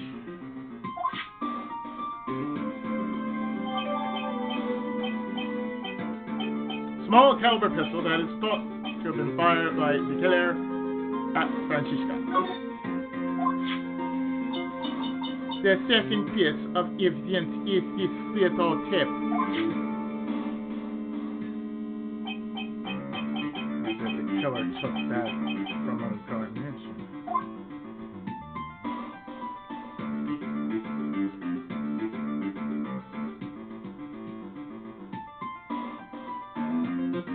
Still a question.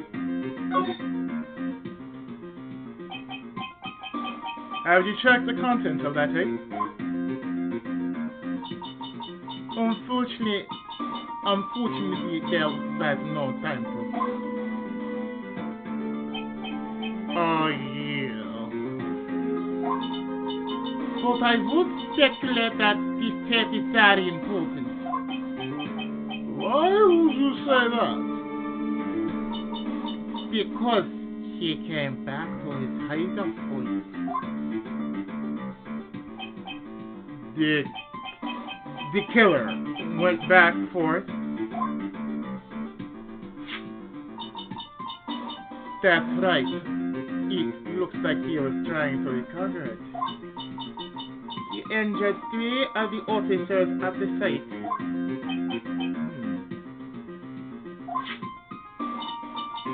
But somehow it looks like they managed to protect it from the killer.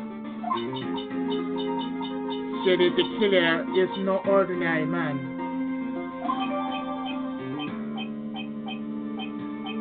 On the island of the tree, the killer violently tried to recover it. Contents unknown. The last piece of evidence is this billboard's uniform. Is that a uniform from the Gateway Hotel? Let's ask. Was that used during the crime? I am almost certain it was. There's even a pair of black leather gloves in one of the pockets. There's no doubt about it. The killer was wearing this on the night of the murder.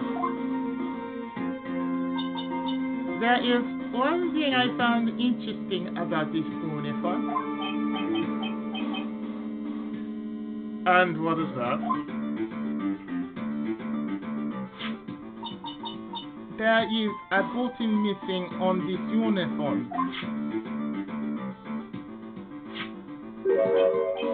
A button.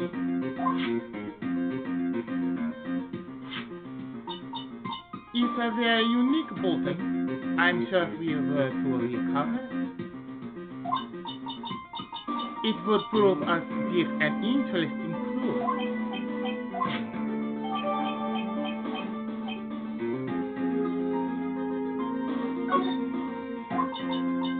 That is all I have to present, Your Honor. It's just as I thought. And what is that, Your Honor? I'm sure were we under normal circumstances, these items from Shelly de Killer's hideout would be very important clues. However,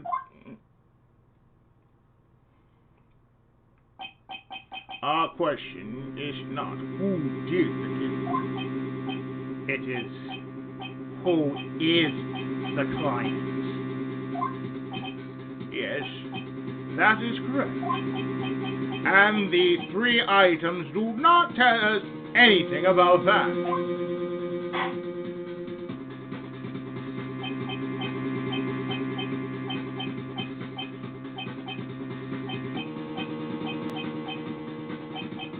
Thank you for your hard work, Miss Von Karma. You may step down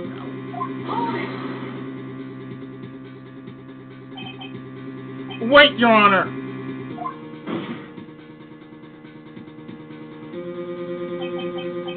Please allow me to examine this new evidence.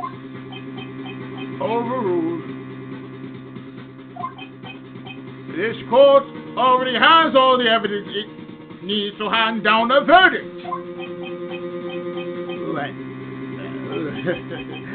Absolutely splendid. This judge is such a brilliant man, isn't he?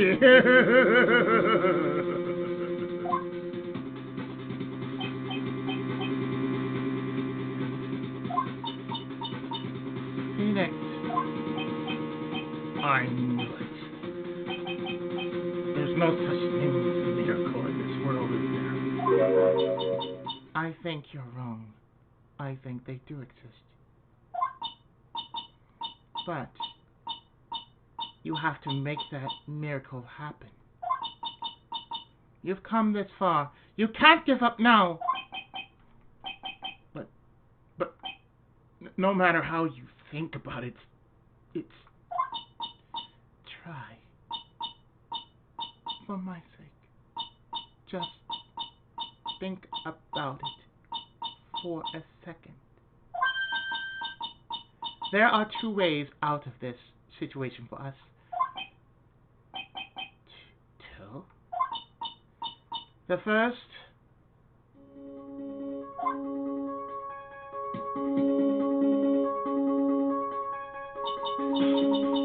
make on God wish from the bottom of his soul for a guilty verdict.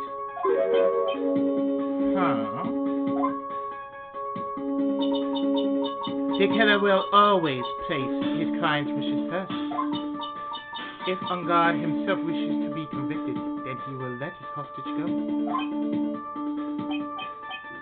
That may be true, but that's asking me to do the impossible. The second way.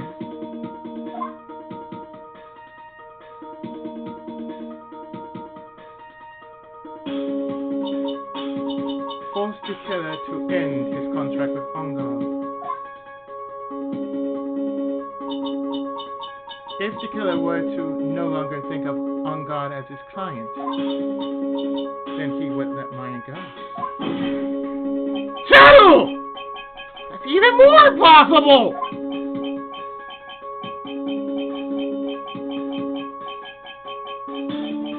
He's a man who values his duty towards his client above all else! I know it's Chihiro. The way he says, Chihiro! Chihiro.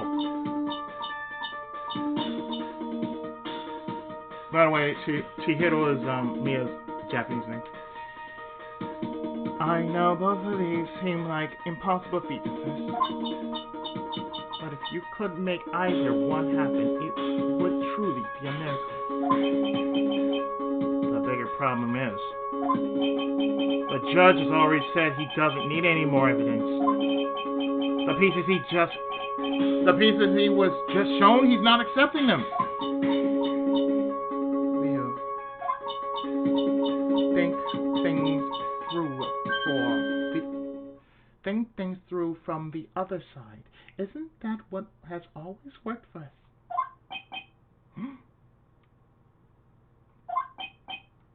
The other side. Wait, does she mean? You mean to turn things around. Well, that's why it's called turnabout. It means reverse it.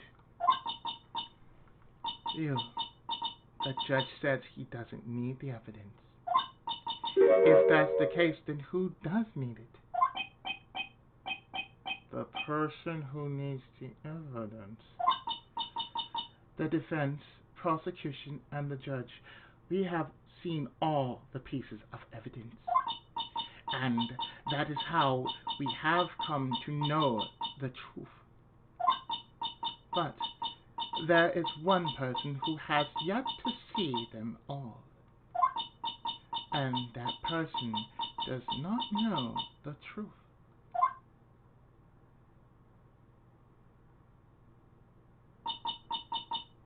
That truth, it may be what will bring about the miracle in the end.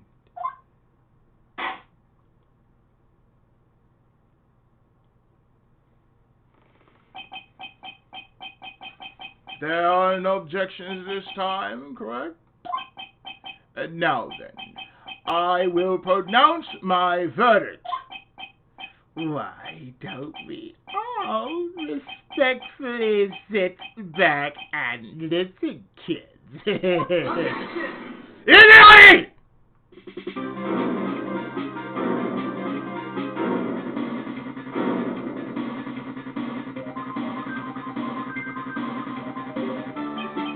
I have already told you, Mr. Wright. This court does not need any more evidence.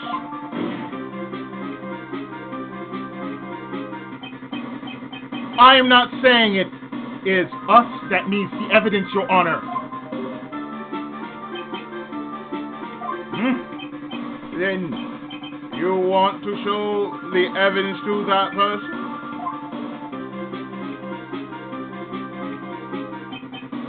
Yes, Your Honor.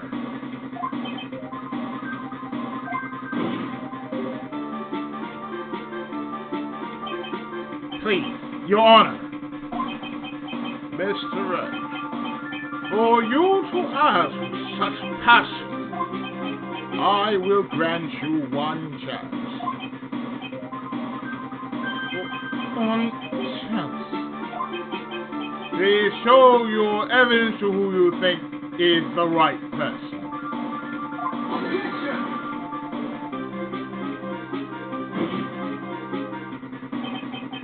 That's impossible to turn the situation around in one try.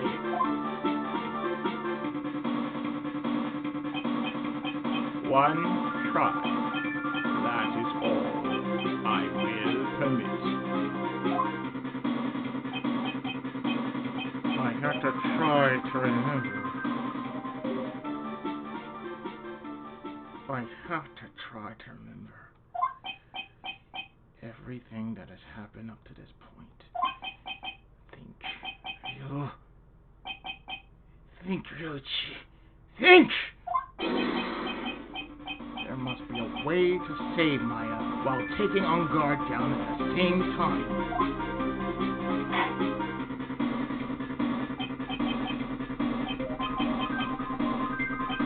And now then, Mr. Wright, let's not waste any more time.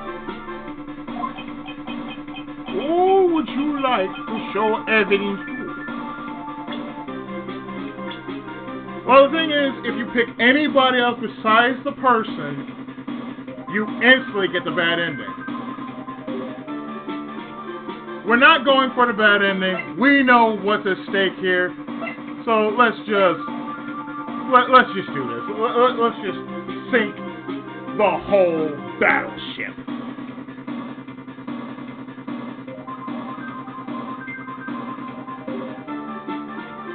Take that! I see. And now, to tell this court what one piece of evidence you would like to show this person.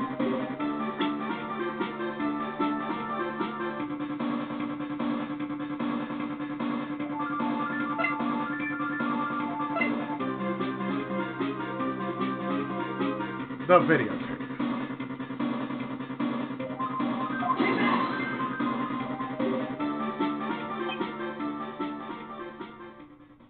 Like I said, the only way you can lose is you have to have the wrong person, the wrong piece of evidence, and the wrong meaning, the wrong motive. So in any case, if you do that, you instantly get the bad ending. We're not going for the bad ending. Well, what do you think, Mr. Edgeworth?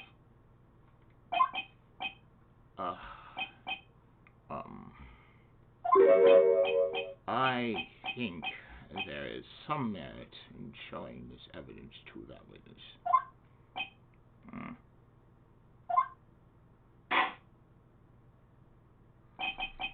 Dave! Please bring in the transceiver for murder. Alright. It looks like I managed to convince him.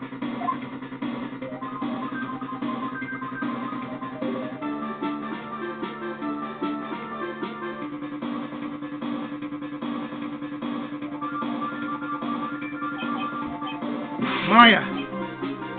She's okay, right? Didn't I tell you to concern yourself with bringing about a speedy end to the trial? Now, if I understand correctly, you wish to show me one piece of evidence.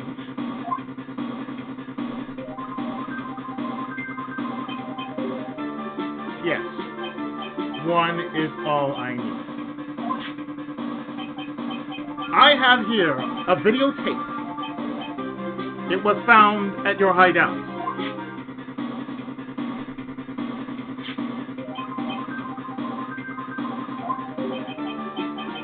I have heard you injured 3 officers in your attempt to get this back. That's what's most regrettable. However, it was an order from my client.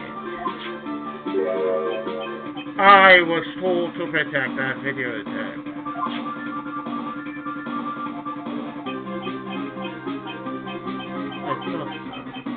I'm afraid I seem to have failed in that regard.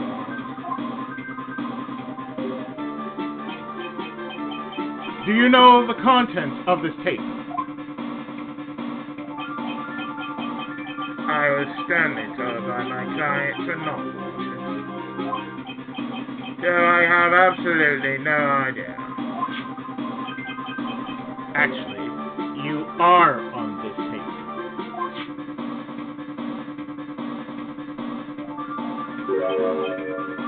Me?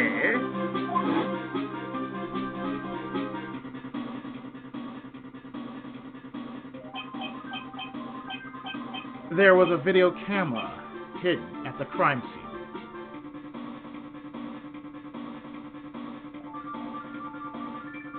That barrel right there. Your actions were being recorded.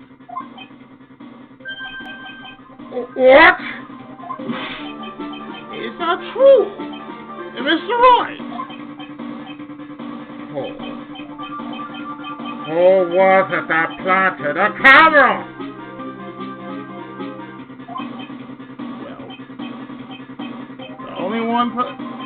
Well, the only person who could have placed a camera at the scene of the crime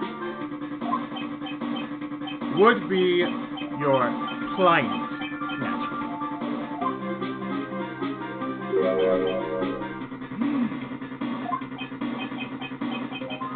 That was Adrian Andrews. Be quiet and listen, Your Honor. Yes, your client your client specified a place and time for you, isn't that right? Yes.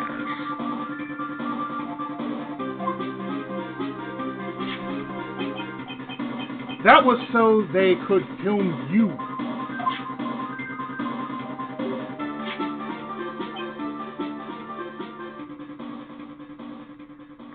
I had no idea.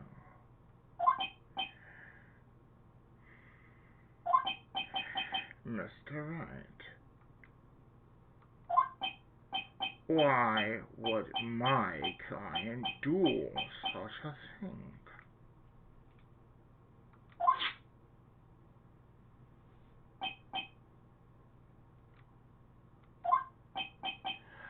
I would like to know why.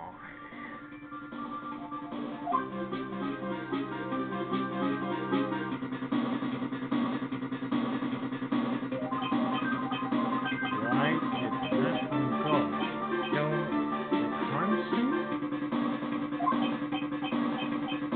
The reason why he did that is my ticket out of this whole mess. There is only one reason why your client would secretly film the crime scene. They wanted to blackmail on me.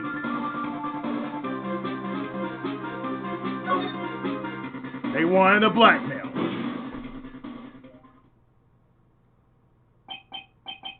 Your client once told me something very interesting. We were talking about you, and this is what they said.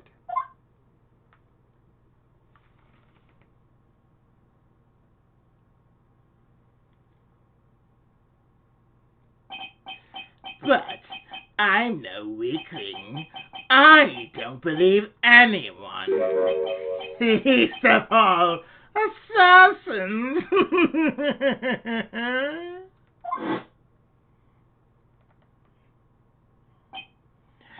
Oh, come now, Mr. Wright. Assassins aren't above blackmail. Yes, that's where the video comes in. With that, I can keep him at bay and even blackmail him if I want.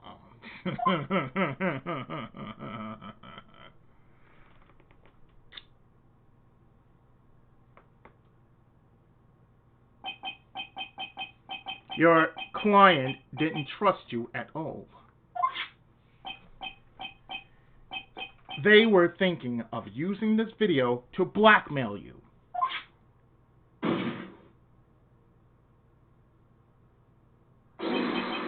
What do you have to say to that, Shelly de Killer?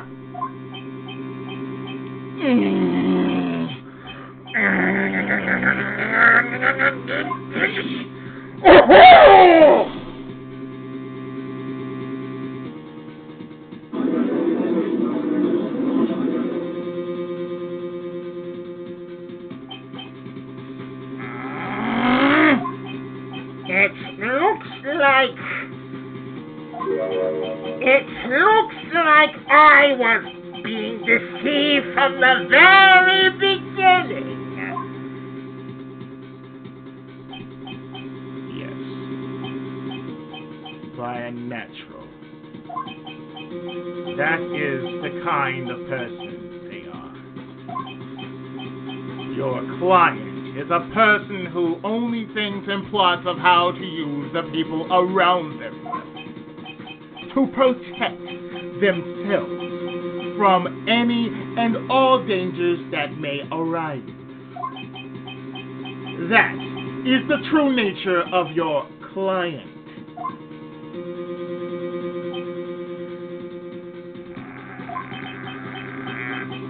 I have one question for the witness.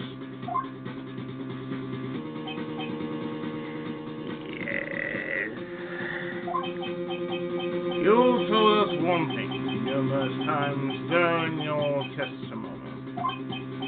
You said that you detest traitors most of all.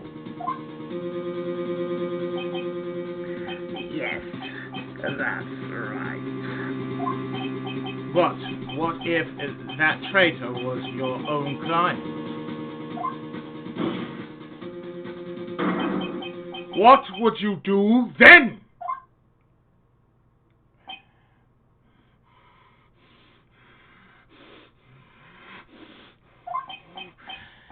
That's obvious.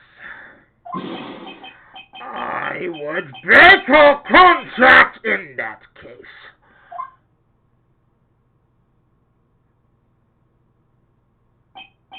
And then that client would become my next target. For the honor of the de Killer name, even if it takes an eternity. I would follow that person to the ends of the earth to exact my punishment.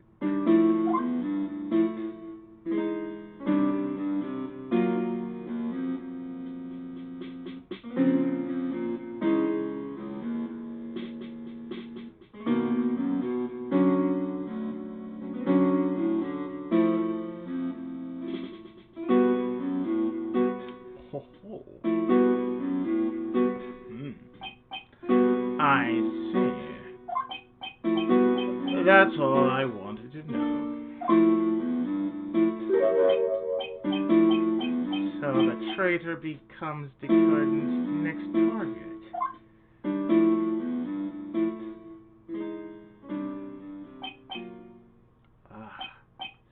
I get it.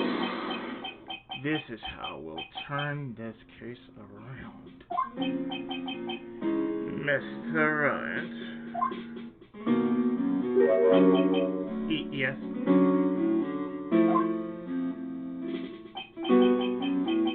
My contract with my client is over as of now. I seem to have a new job on my hands. I will now return to you your precious item. What the? I got an item!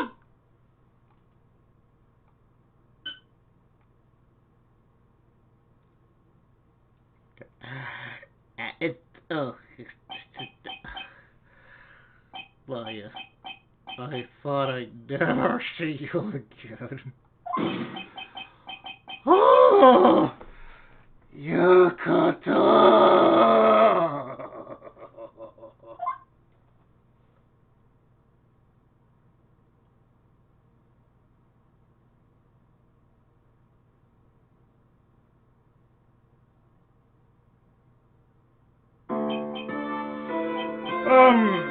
This trial appears to have come to its conclusion. However,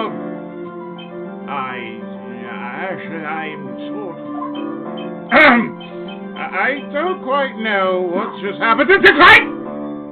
Fine!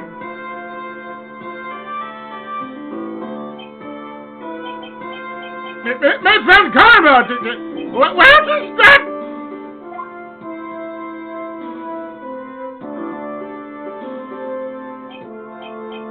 She always has you in her sights.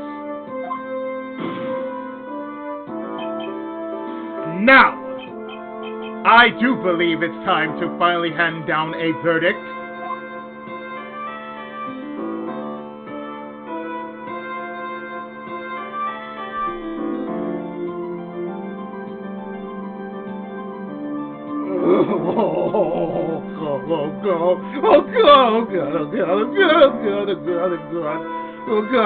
Oh God. Mr. On God. It looks like somehow you got what you wanted. Oh God. He got that oh God look on his face. You will finally receive the acquittal you wanted so badly. You should be happy. But before that, I would like to make one final statement. Sometime in the near future, one very betrayed assassin may appear before you.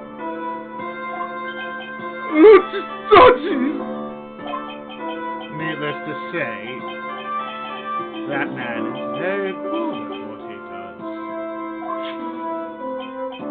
I'm sure you would understand what I mean if you watch this video.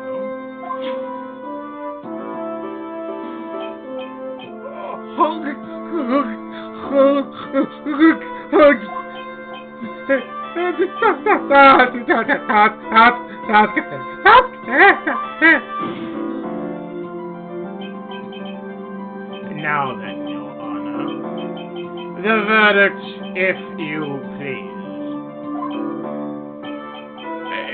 Is this all right with you, Mr. Wright?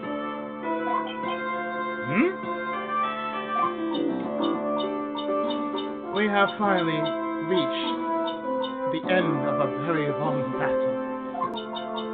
Whether he's convicted or acquitted, there's no escape for him now. Go on, Ryuichi. Plead whichever way your heart tells you. Right, Chief. I plead this motherfucker will burn!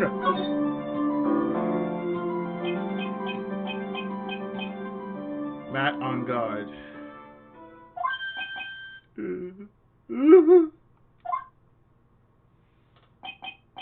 Even though I am a lawyer,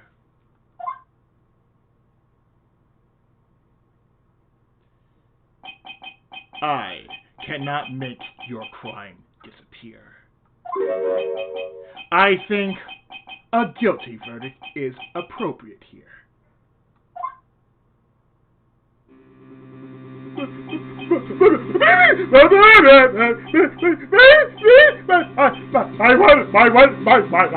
My wonderful self.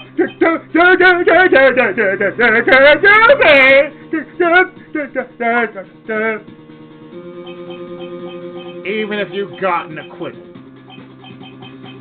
the instant you set foot outside the detention center, your life would be in danger.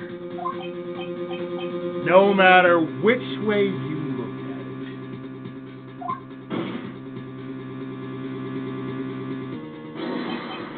it. You can't run away from your crime anymore.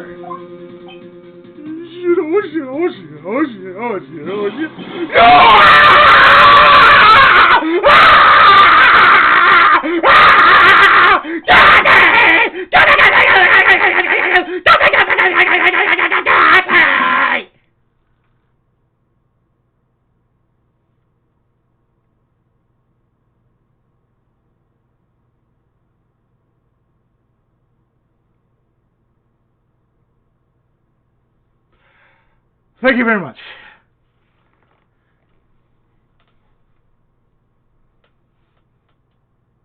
As always, it looks like we have covered the real truth.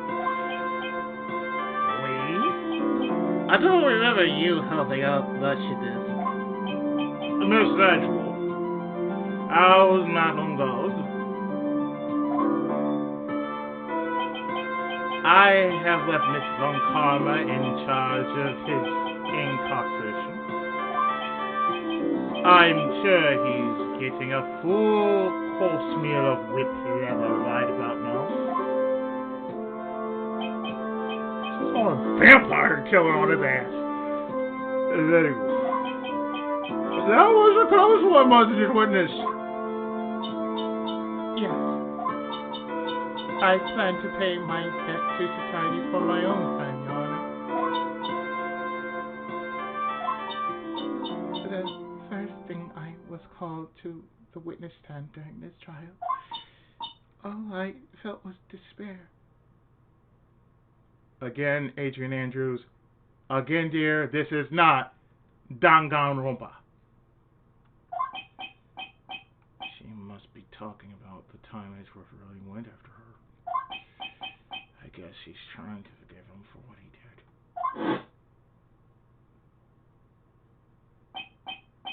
This witness, how should I put this? He hasn't done this.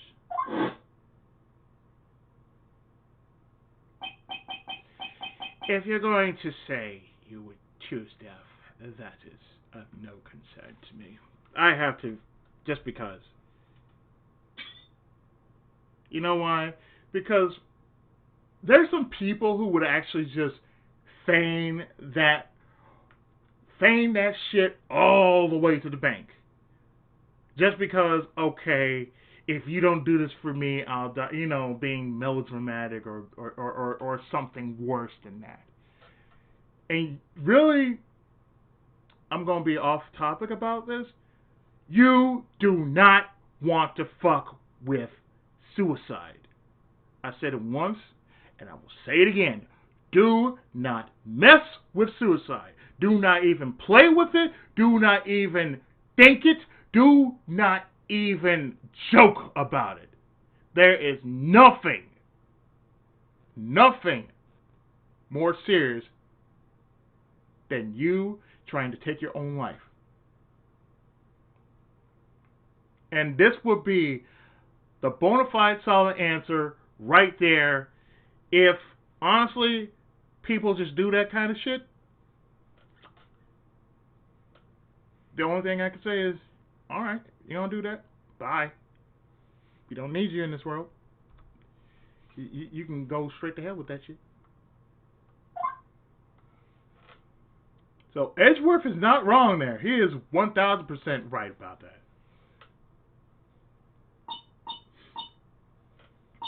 But after that, when I was alone at the detention center, that's the first time I really saw myself for who I am.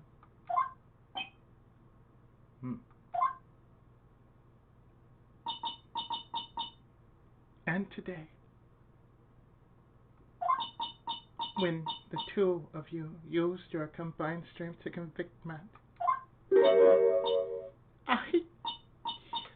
I felt like I had finally been saved. Wow, this is the first time I've ever seen her smile. I am really happy that you two were in charge of this case. She does have a really cute smile. The sincere smile in all this. I really don't know how to express how I feel at this moment. Zip.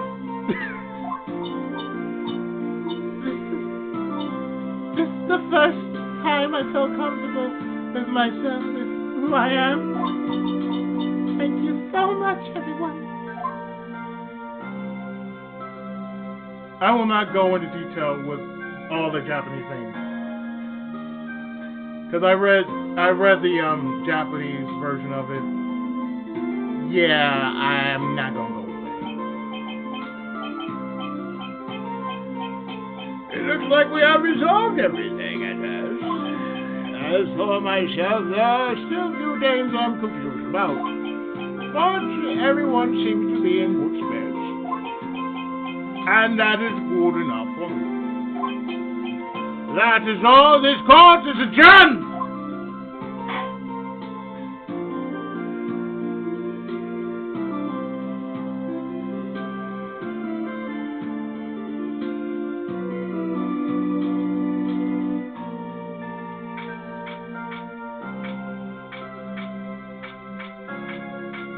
March 23rd, 5:14 p.m.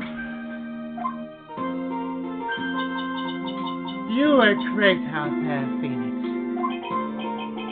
What I did out there was right, wasn't it? This is the first time you've not gotten your client off. You got them a guilty verdict this time. But you have to look past all that to what's really important. You now realize that there is something more than just getting a not guilty, right? Yes, I understand now.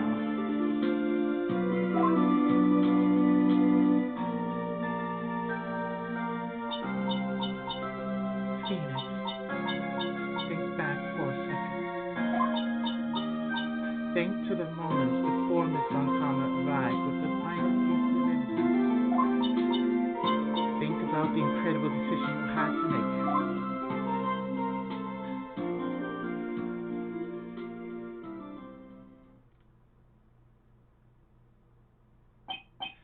Now then, Mr. Wright, Let's hear the defense's final statements on this matter.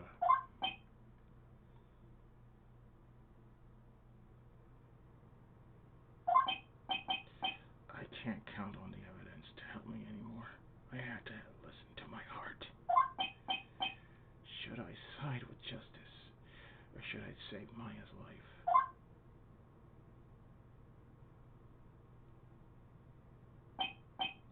My client, Matt on guard, is...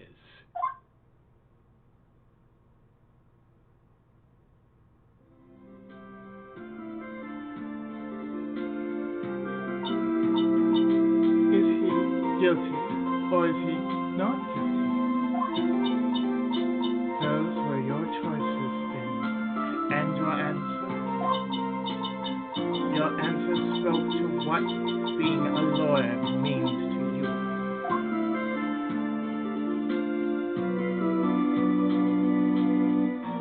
If the shoe fits! Naruhodo! Mitsugi! I have good news. Maya is now safe in police custody. Really? Pearl! You're telling us the truth! Right,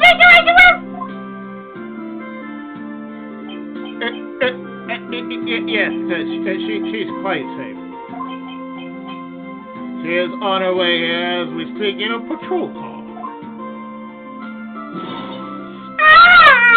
This is Maya, Steve!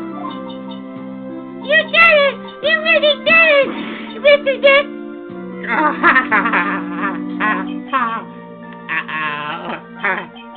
It punches deceptively hard for guilt.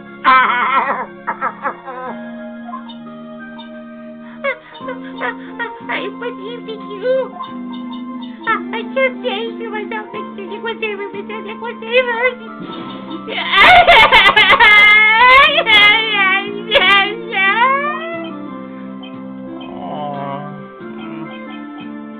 Thanks.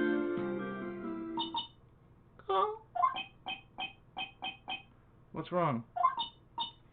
You mean fuck karma? Hi, May. About earlier, thanks.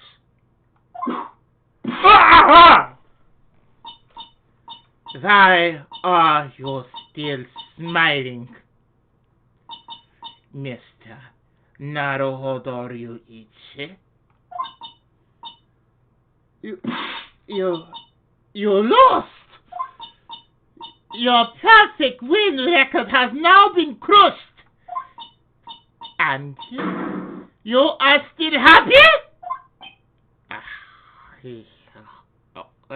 Just clear.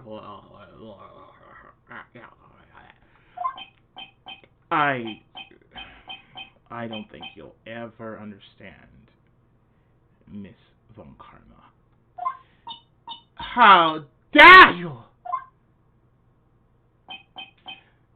Don't worry. She may in time. After all, I was like her myself until a year ago. Did she? For my own personal victories and for guilty others.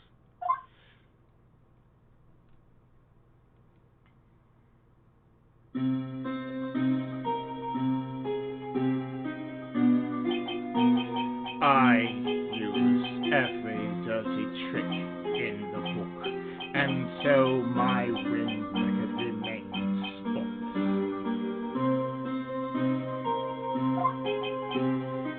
But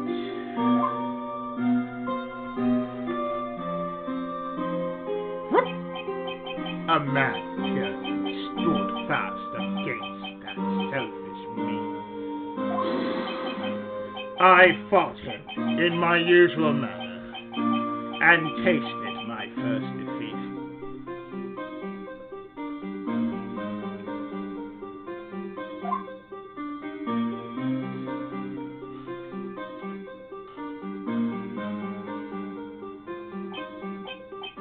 I felt like I had lost everything because of it.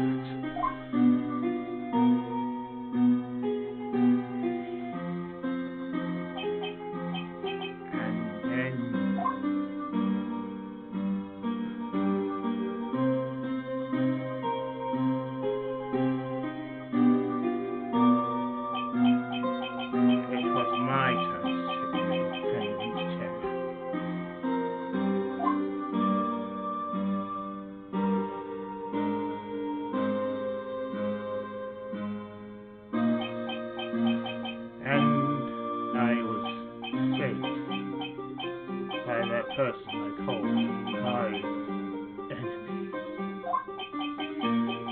I couldn't forgive myself for all that had happened. So I left the prosecutor's office.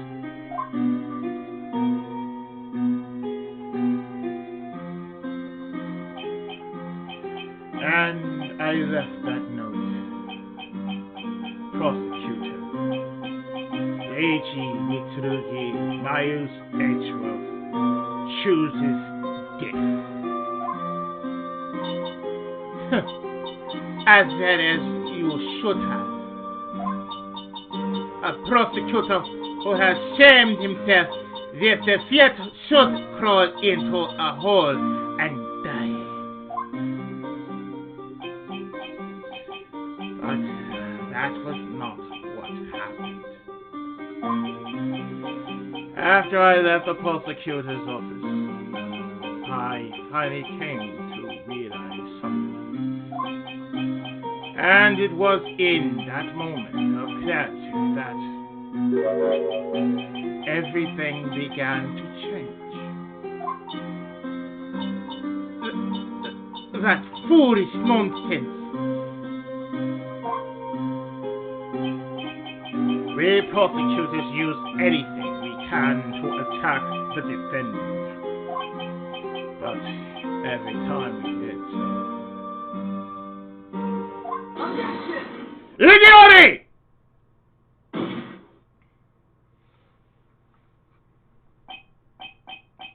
No matter how desperate the situation, instead of giving up like most people,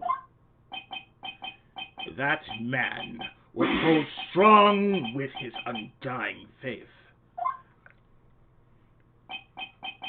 And then, before I knew it, I began to trust in that man as well.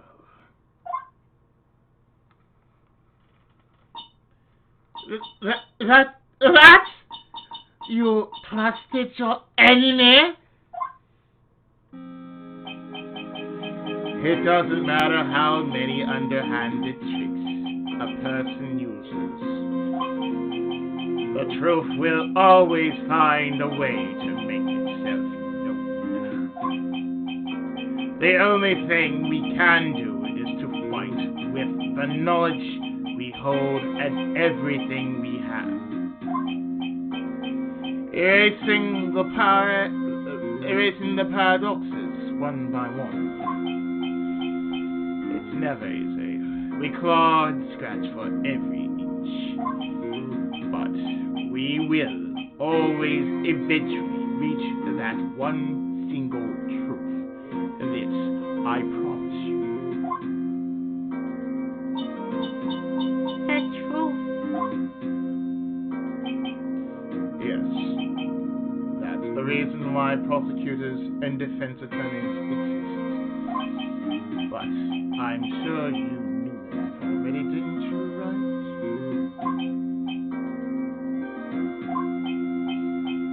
That's why you couldn't forgive me. This man who went into hiding, isn't that right? This man who only had his sights set on victory, who ran away into the night.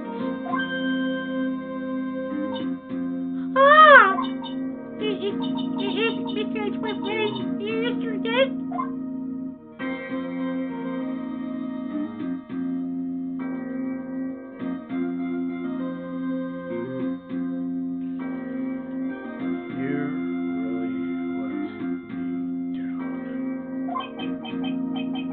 when you disappeared, I felt betrayed.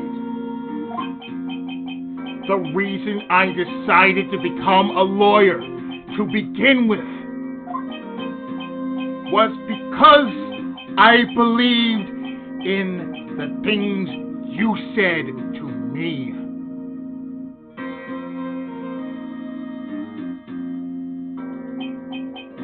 All those years ago.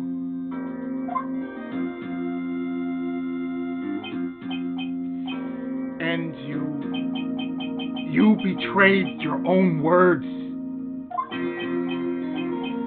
That's why, 1 year ago,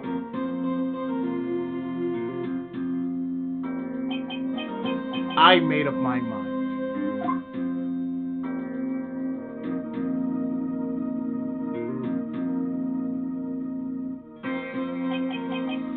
I decided that the Miles Edgeworth I knew had died.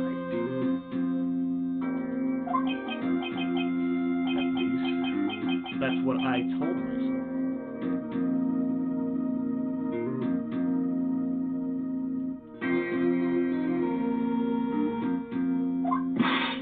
You pathetic fool!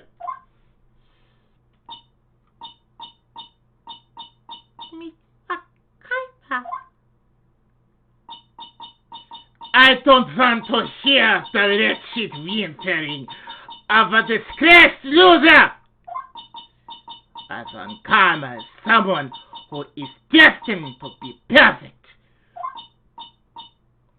Wretched Miles Edgeworth Mitsurugi, you are no longer worthy. You are no longer worthy of being a von Karma! And neither am I. It's over. It's all over.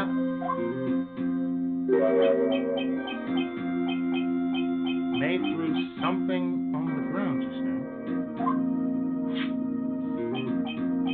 This is an electronic. This is an electromagnetic receiver.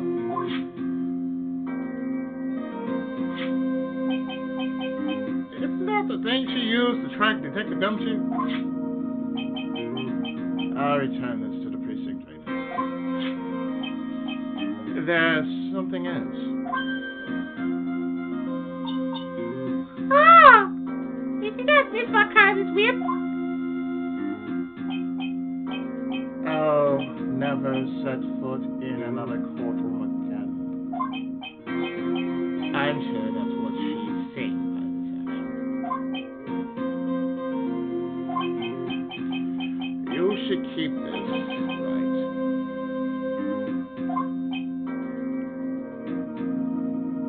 It's like he has a smile on his face, like, oh yes, I should keep this. Okay. What?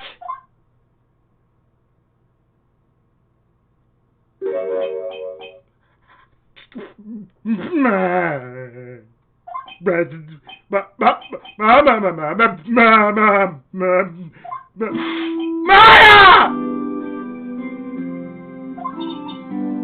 is Maya!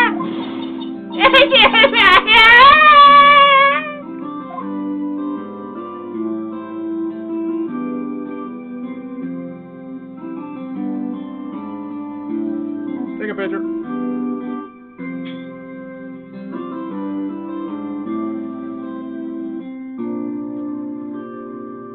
It's the picture we want and the picture we all deserve.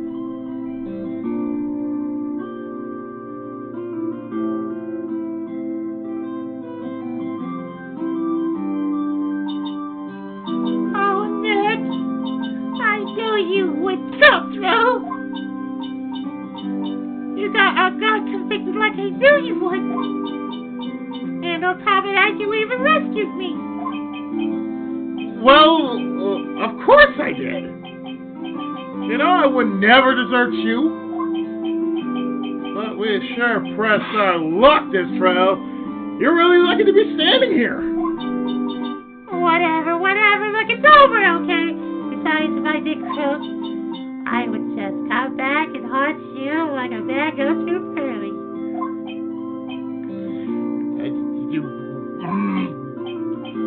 Is it really that easy to do something like that?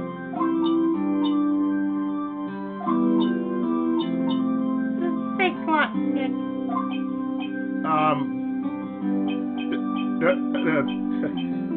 Don't mention it. Maya. Oh, it's Mr. Edgeworth. I'm really sure all right. Hey, it looks like you made some real progress, Mr. Edgeworth.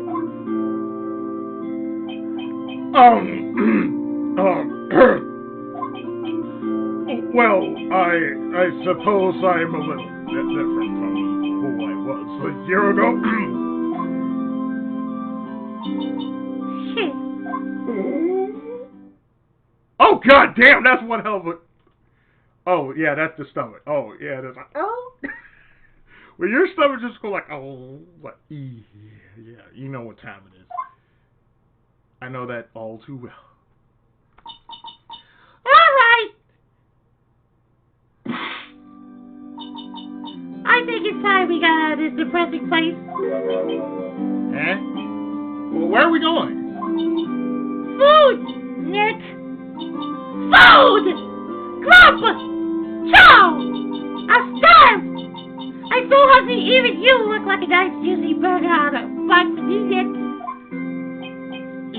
You think I look like a burger? I'm a prime rib at least. Come with us, Mr. Edgeworth, please.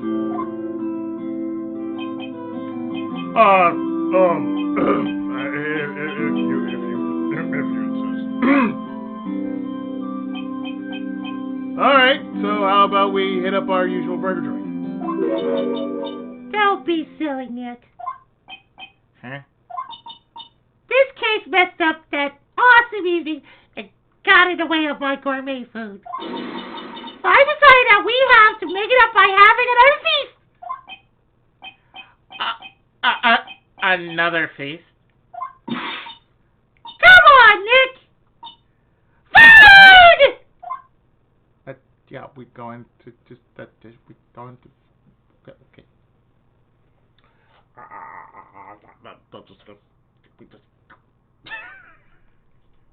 So, Mr. Powers, we here.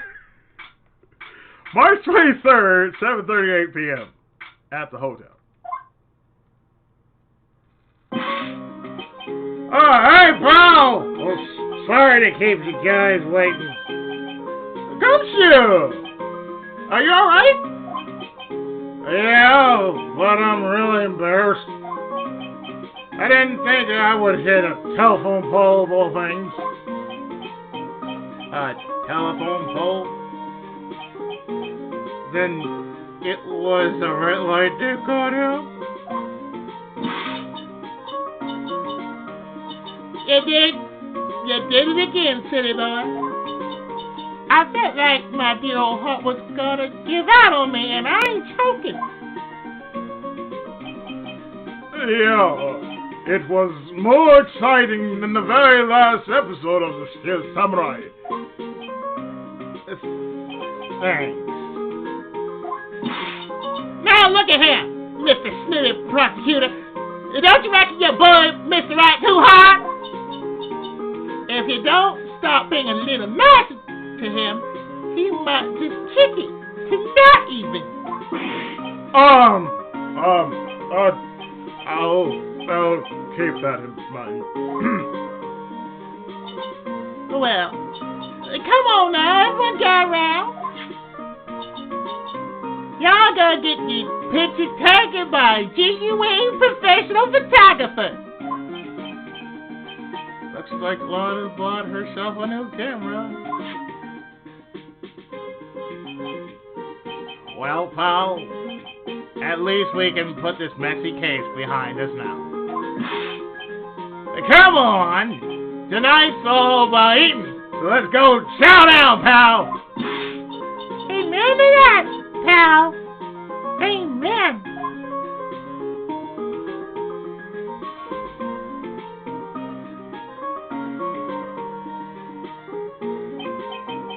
You know, when you think about it, you were the one who saved the day, detective. Wait. You really think so? He's right. If it wasn't for the 3 items you took, I think this trial would have had a very different ending. Well, you know, it's... Yeah.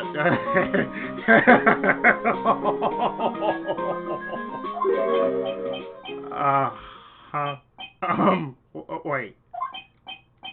That's odd. When I ran off with the things from the killer's hideout, I was sure I took 4 things in total, sir. What? 4?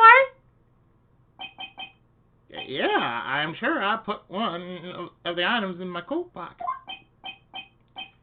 There was a 4th item? Aw, come on, yo, it's over. But who will I tell you, you're really something else. Between getting accused of murder and getting kidnapped, never dull moment with you, huh?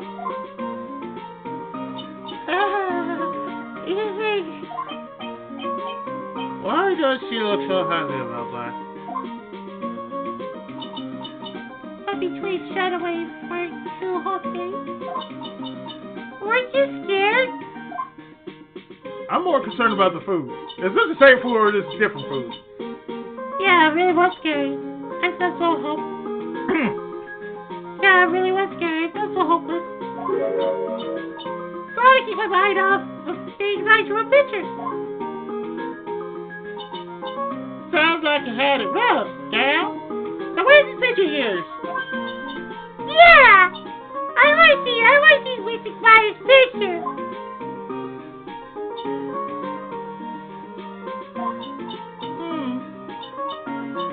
You know, I don't know where it went. Aw. That's too bad. Well, it's alright. It wasn't anything important anyway. Oh. Sure is nice to finally see them both smiling again.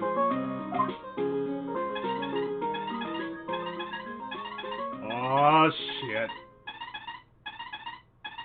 Oh, shit. What is it? What is it, Edward? This thing is picking something up.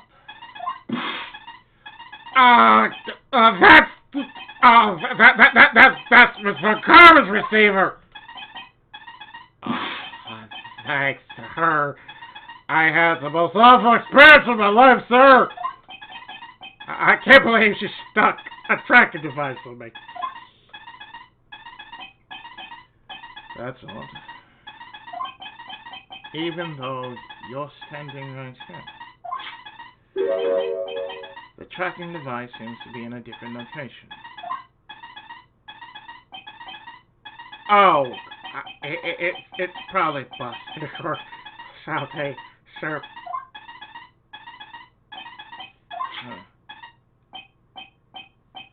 Well, it doesn't matter. I'm afraid it's about time for me to excuse myself.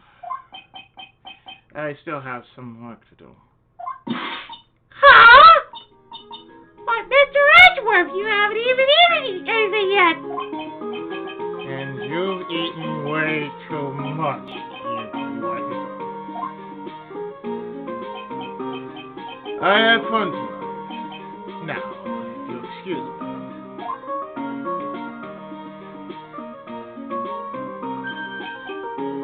Wait!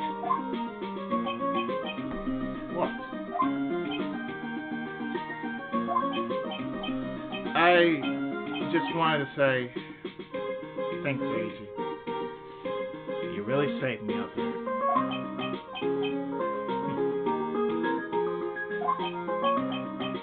If anyone should be saying thanks, it should be me, not a hobo. I feel like words alone aren't enough here. I wonder if there's anything I can give him to express how I feel. Could I?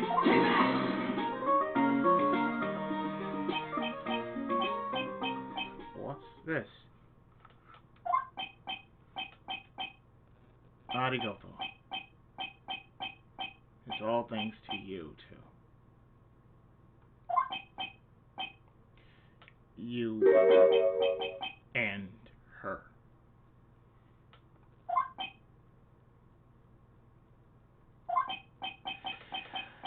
You don't need to thank me.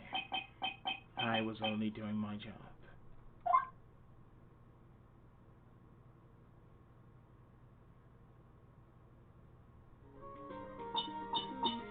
It looks like Mr. Edgeworth has left Mr. Nick.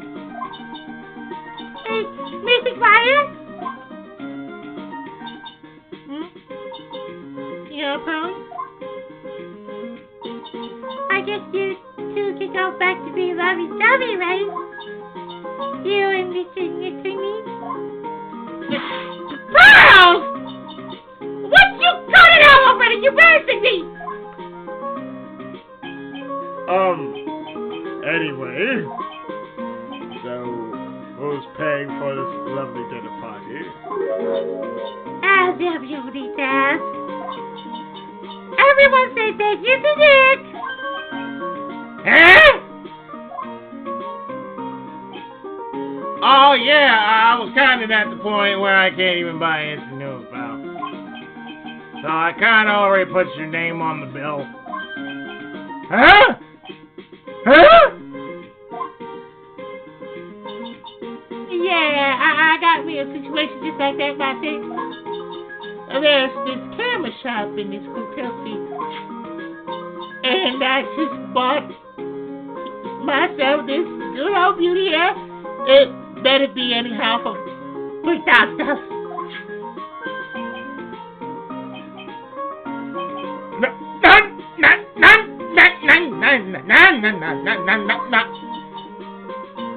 Actually, I reckon you bought it for me since it's on your tab and all. None.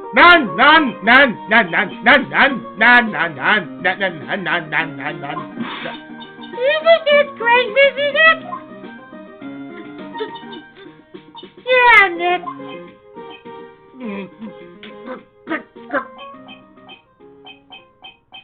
Why do I suddenly feel like screaming? Aw, you don't need to hold back now, you hear? Yeah, pal. Time to let it all out. This is going to be your first time I hear the real you. Go on. It's been a while since I heard you say it. I've been busy being a hostage now.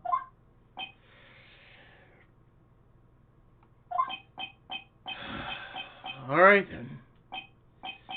If you say so.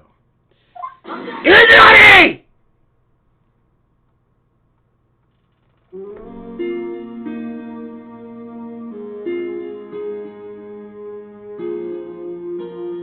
And that, my friends, has been Phoenix Wright, Justice for All, Revisited. 3 whole frickin' hours, 50 parts. Just like the first game, only worse than the first game. And possibly better because it's Phoenix Wright. It's one of my favorite series as a visual novel. Hey, you read tape true for me next. I had to hide that letter, but I knew you'd find it.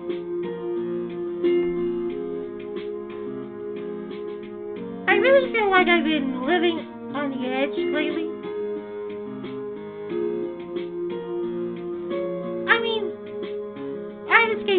3 times now. Pretty cool, huh? I feel like a pro. Mayoi, please shut up. You're not a pro. Go back to eating your burgers. Start with the baby making hips. Although you will never have the rank your sister has. Oh no. Oh no. But that's okay.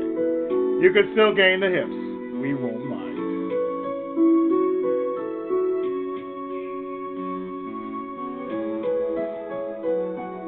I'm so happy that you could say visit Maya, Mr. Nick. And I'm so happy for the 2 of you.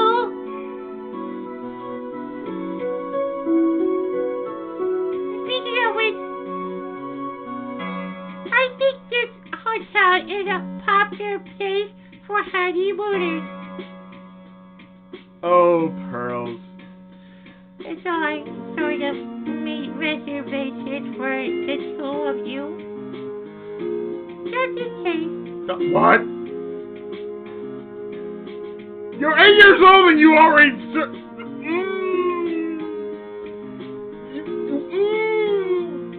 I cannot be mad, but...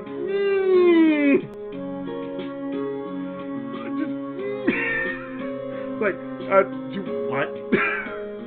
You can just look at her and just say, you what?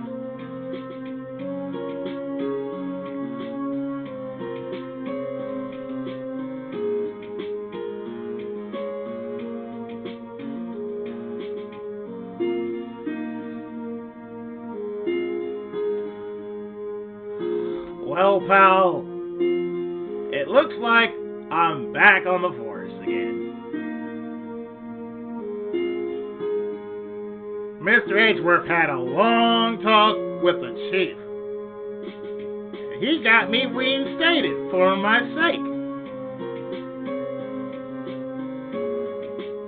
I heard he said things like letting that one go was bad for all of society.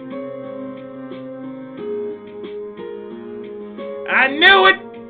Crashing headlong into everything is the only way to live, pal. Yep, what? Huh? That explains why you have the brain damage. You're even more stupider than you were in the first game. Thanks. Thanks.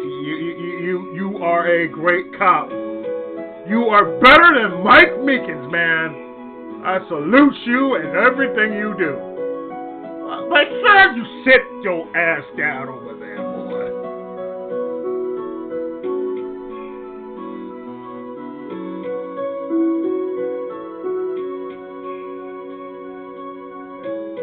Hiya, proud cat tits.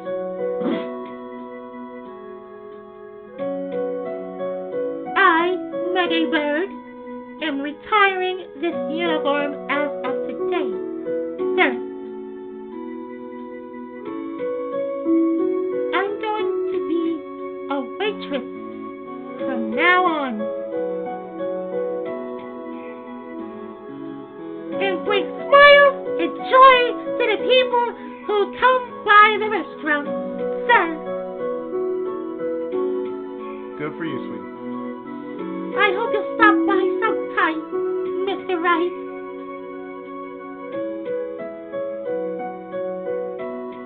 You do me proud, dear. You do me proud. And we all know what happened to her in the third game. And probably from then on. Which I haven't covered quite just yet. Oh yes, there will be Ace Attorney Investigations and Apollo Justice on this channel coming soon as well.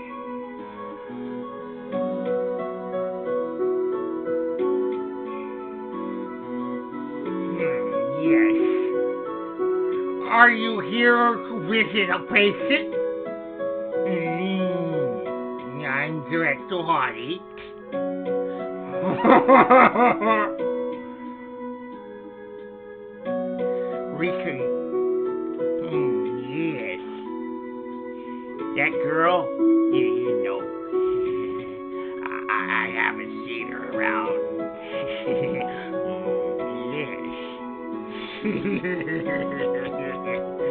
But I remember, even if I laid so much as an eye on her, it would go crack!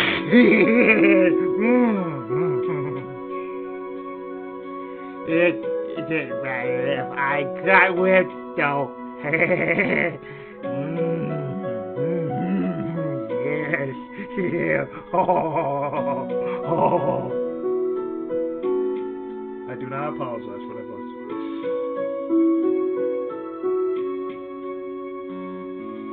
Hashtag I am a pervert and proud of it.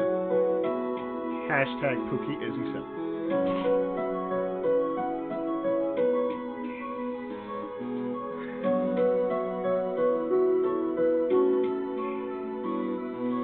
And all this, and I finished this before the end of the year. That's a record for me. It's time to begin our quest of world circus domination, sweetie! And to let the world know we are serious, our plan to make a fabulous flight to Zimbabwe. Hey, Mac! What do you think Zimbabwe is like?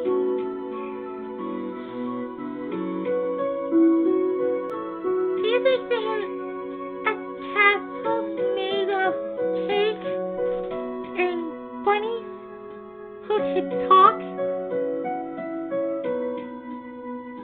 You stay cute, dear. You stay perfectly cute. I think if there are any talking bunnies, even they won't laugh at Moe's jokes.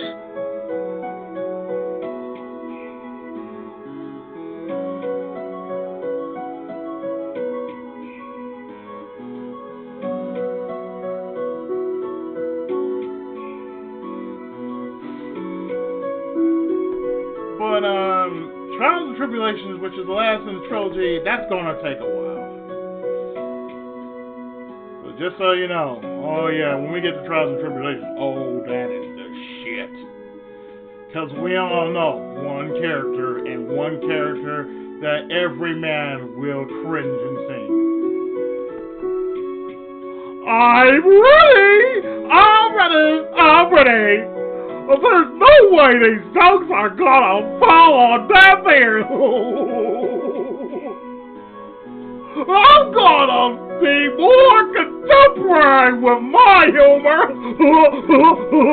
More curls represent! Oh God, I'm so sorry. Well, we got a new act to work out. Prepare for the Hallelujah chorus!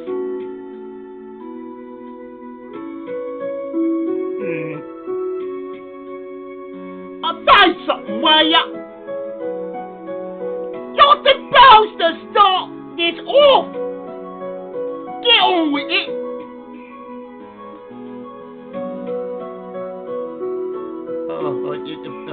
Ow.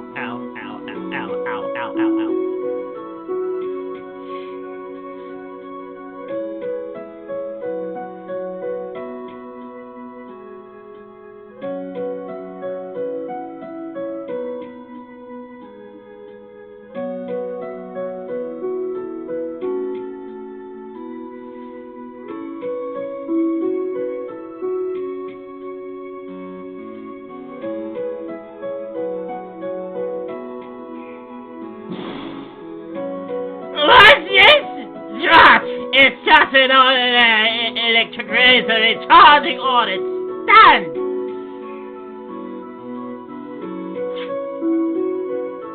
I can't believe this! Really? How long do they plan on making me do this? But it's Stacy Pooh's idea, so that means it must have a deep hidden meaning. But why do I get the feeling they wouldn't forget about me, would they? Ah, it was never like this in new days. Everyone thought the world of me. They used to call me Queen Wendy and treat me like too. And anyone who hasn't heard about this is going to hear the tale about you. You're still going to hear the dead. And speaking of dead, playing with power now doesn't. And because of that, two of my houses were now was going to city were dead right there in the corners of the state. That. Thank you. Would you please tell her to shut up? She's one of the most annoying characters I have ever had to do in a Let's Play. Even when I'm redoing this like I am. That was really one annoying ass character.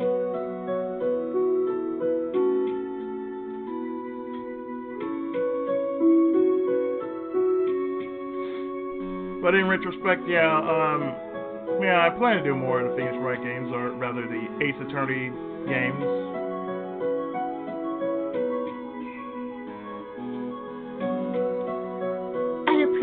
Everything you and Mr. Edgeworth did for me, from the bottom of my heart.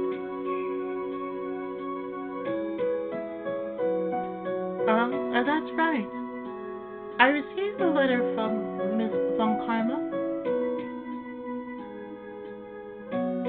She said that after I get out, I should feel free to consult her about anything at all. I'm really thankful to have met everyone.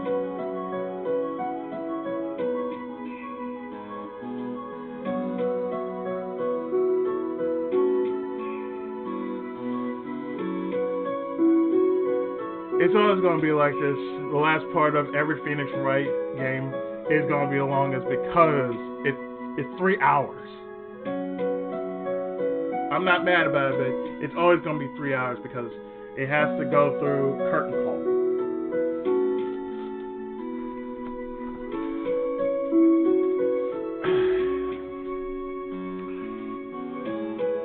It has become difficult for me in this country as of late.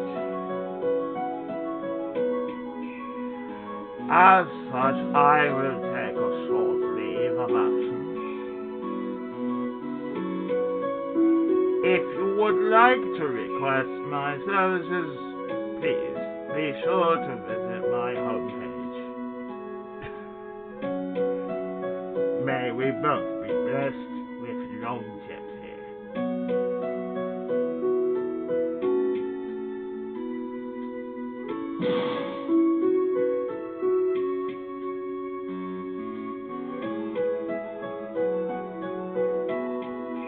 And as you can tell, his website blew up.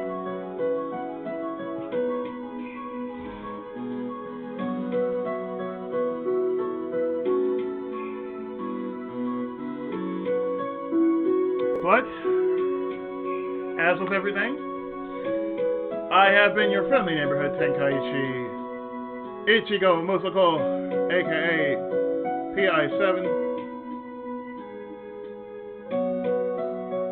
And this was Phoenix Wright, Ace Attorney, Justice for All, Revisited. March 23rd, 9:42 p.m.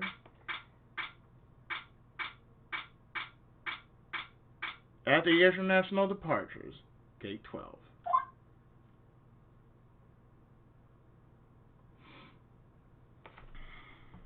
And by all means, look me up on YouTube through hashtag Pookie, as he said. Where are you going, Francisca?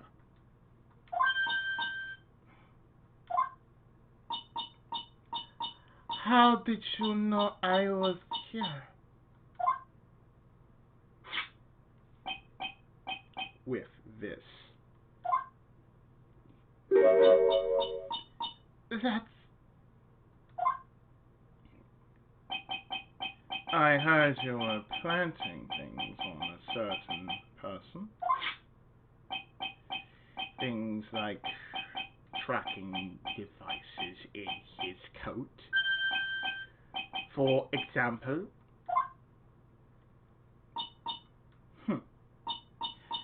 That's just... That's just like you. I only planted it there because he was always wearing it. This filthy, drab coat of his. I don't know how it ended up in my luggage, but it's going in the trash. I promise you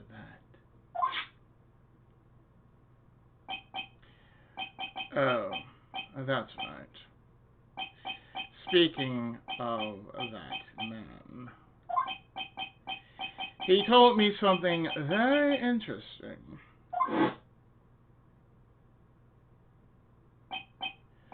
When I ran off with the things from the killer's hideout, I was sure I took 4 things in total. Yes, sir.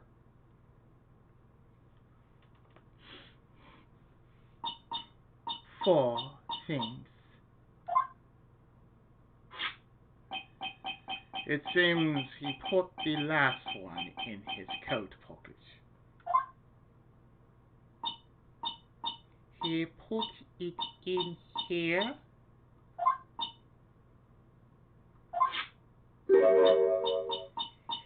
It does not matter anymore. The case is already closed.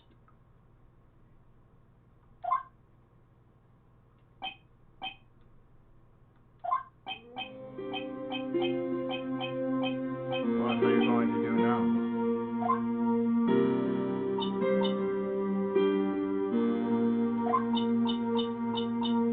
That's none of your business.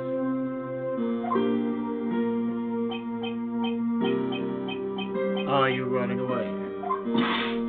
Shut up! You don't understand a thing. You can't possibly understand what it means to be Manfred von Carnival's daughter.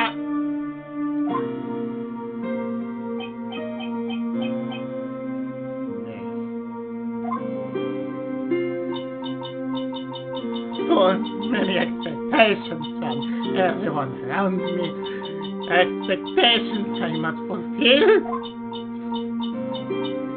I'm expected to win no matter what. And failure, such a thing is not an option for me. My father was a genius. There's no doubt about that. But me, I'm no genius. I've always known that.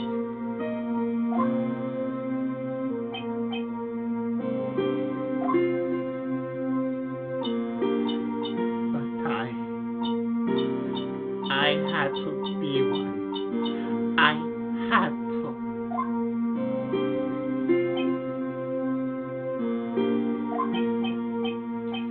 You may not be a genius like your father,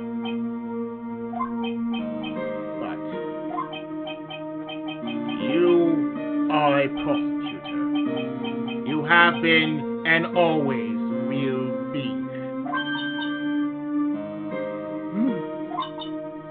No, I'm not. Not anymore. I didn't throw my gift away. Speaking of that, Naruhodo gave me this to hold on to. Naruhodo. You knew something like this.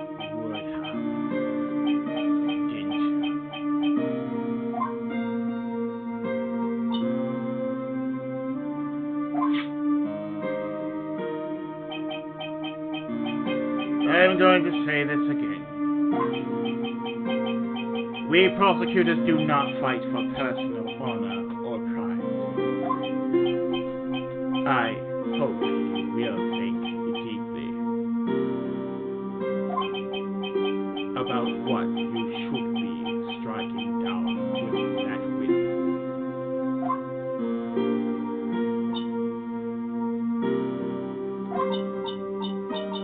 You haven't changed a bit.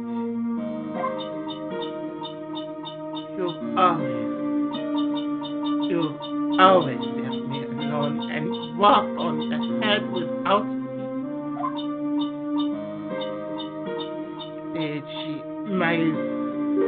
It was Mitsurugi. I've always hated you.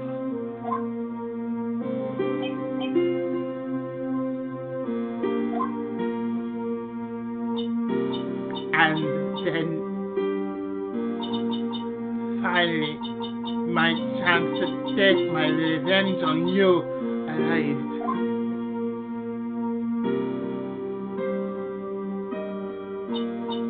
If I could win against that man, if I could make Naruhodo Ryuichi bow down in defeat, then this jail you left behind would have risen higher than you. That was supposed to be my revenge. That is so goddamn petty.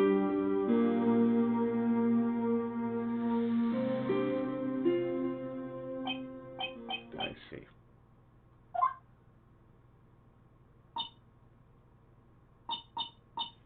You know, I can't do it.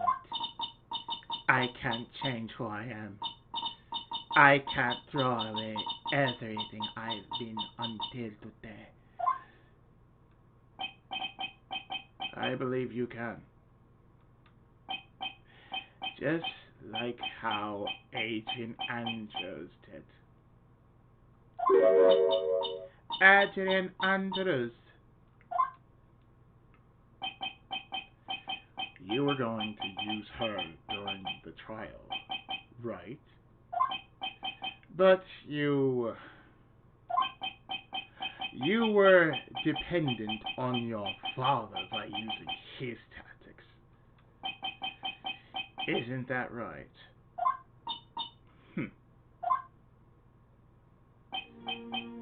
Today, you chased after me after I had left you behind all these years.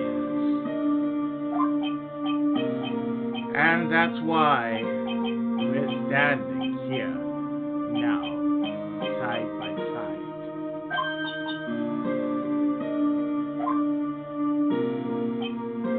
But I have no intention of stopping.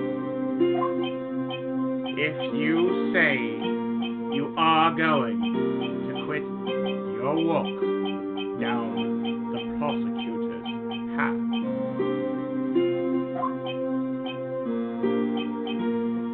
then this is where we part ways. Francisca von Karma.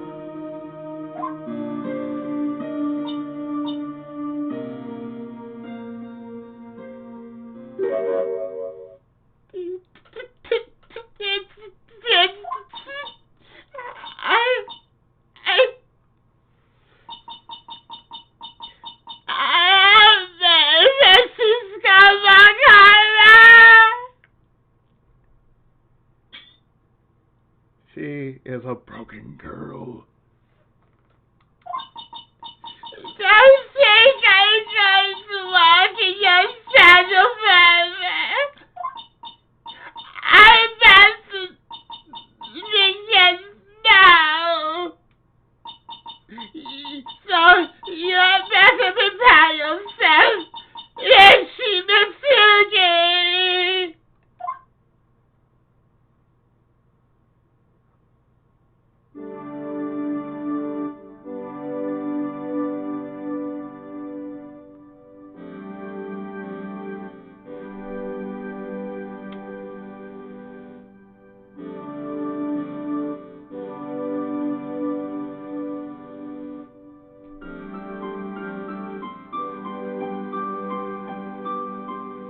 I got nothing after that.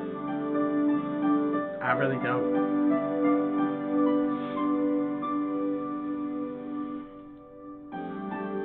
Naruhodo Ryuichi. One day, someday.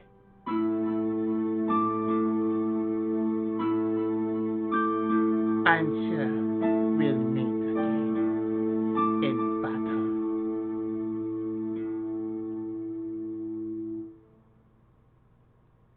Until then,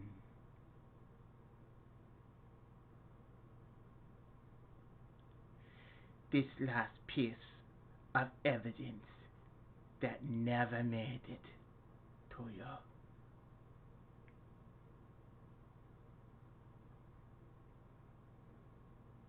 I'll take good care of it. Fourth piece. I'll take good care of this fourth piece, so I can give it to you when at last we meet again.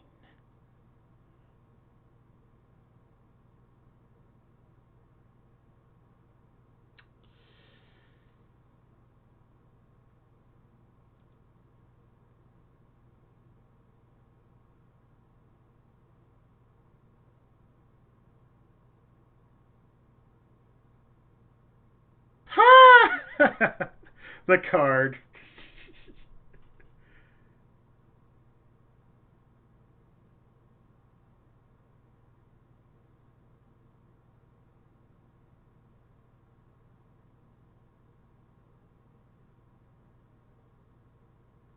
Oh, that was nice.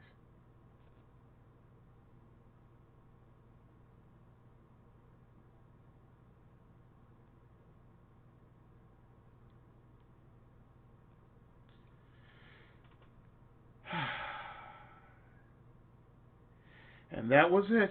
That was the last of Farewell, My Turnabout.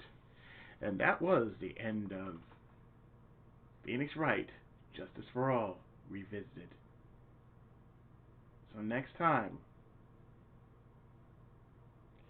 later down the line, which won't be too later, we will finally tackle the last of the trilogy, known simply as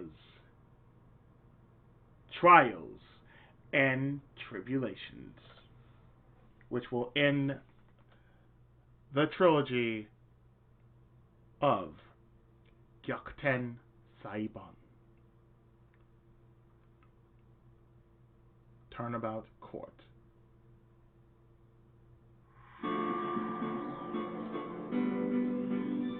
So with that, my friends, Die Tenso! I'll see you next time when we complete it and start up the last of the last of the last of the trilogy, Trials and Tribulations. The Tenkaichi has spoken, and I am out. I'll see you in 20XX. Happy New Year, everyone. Thanks for watching.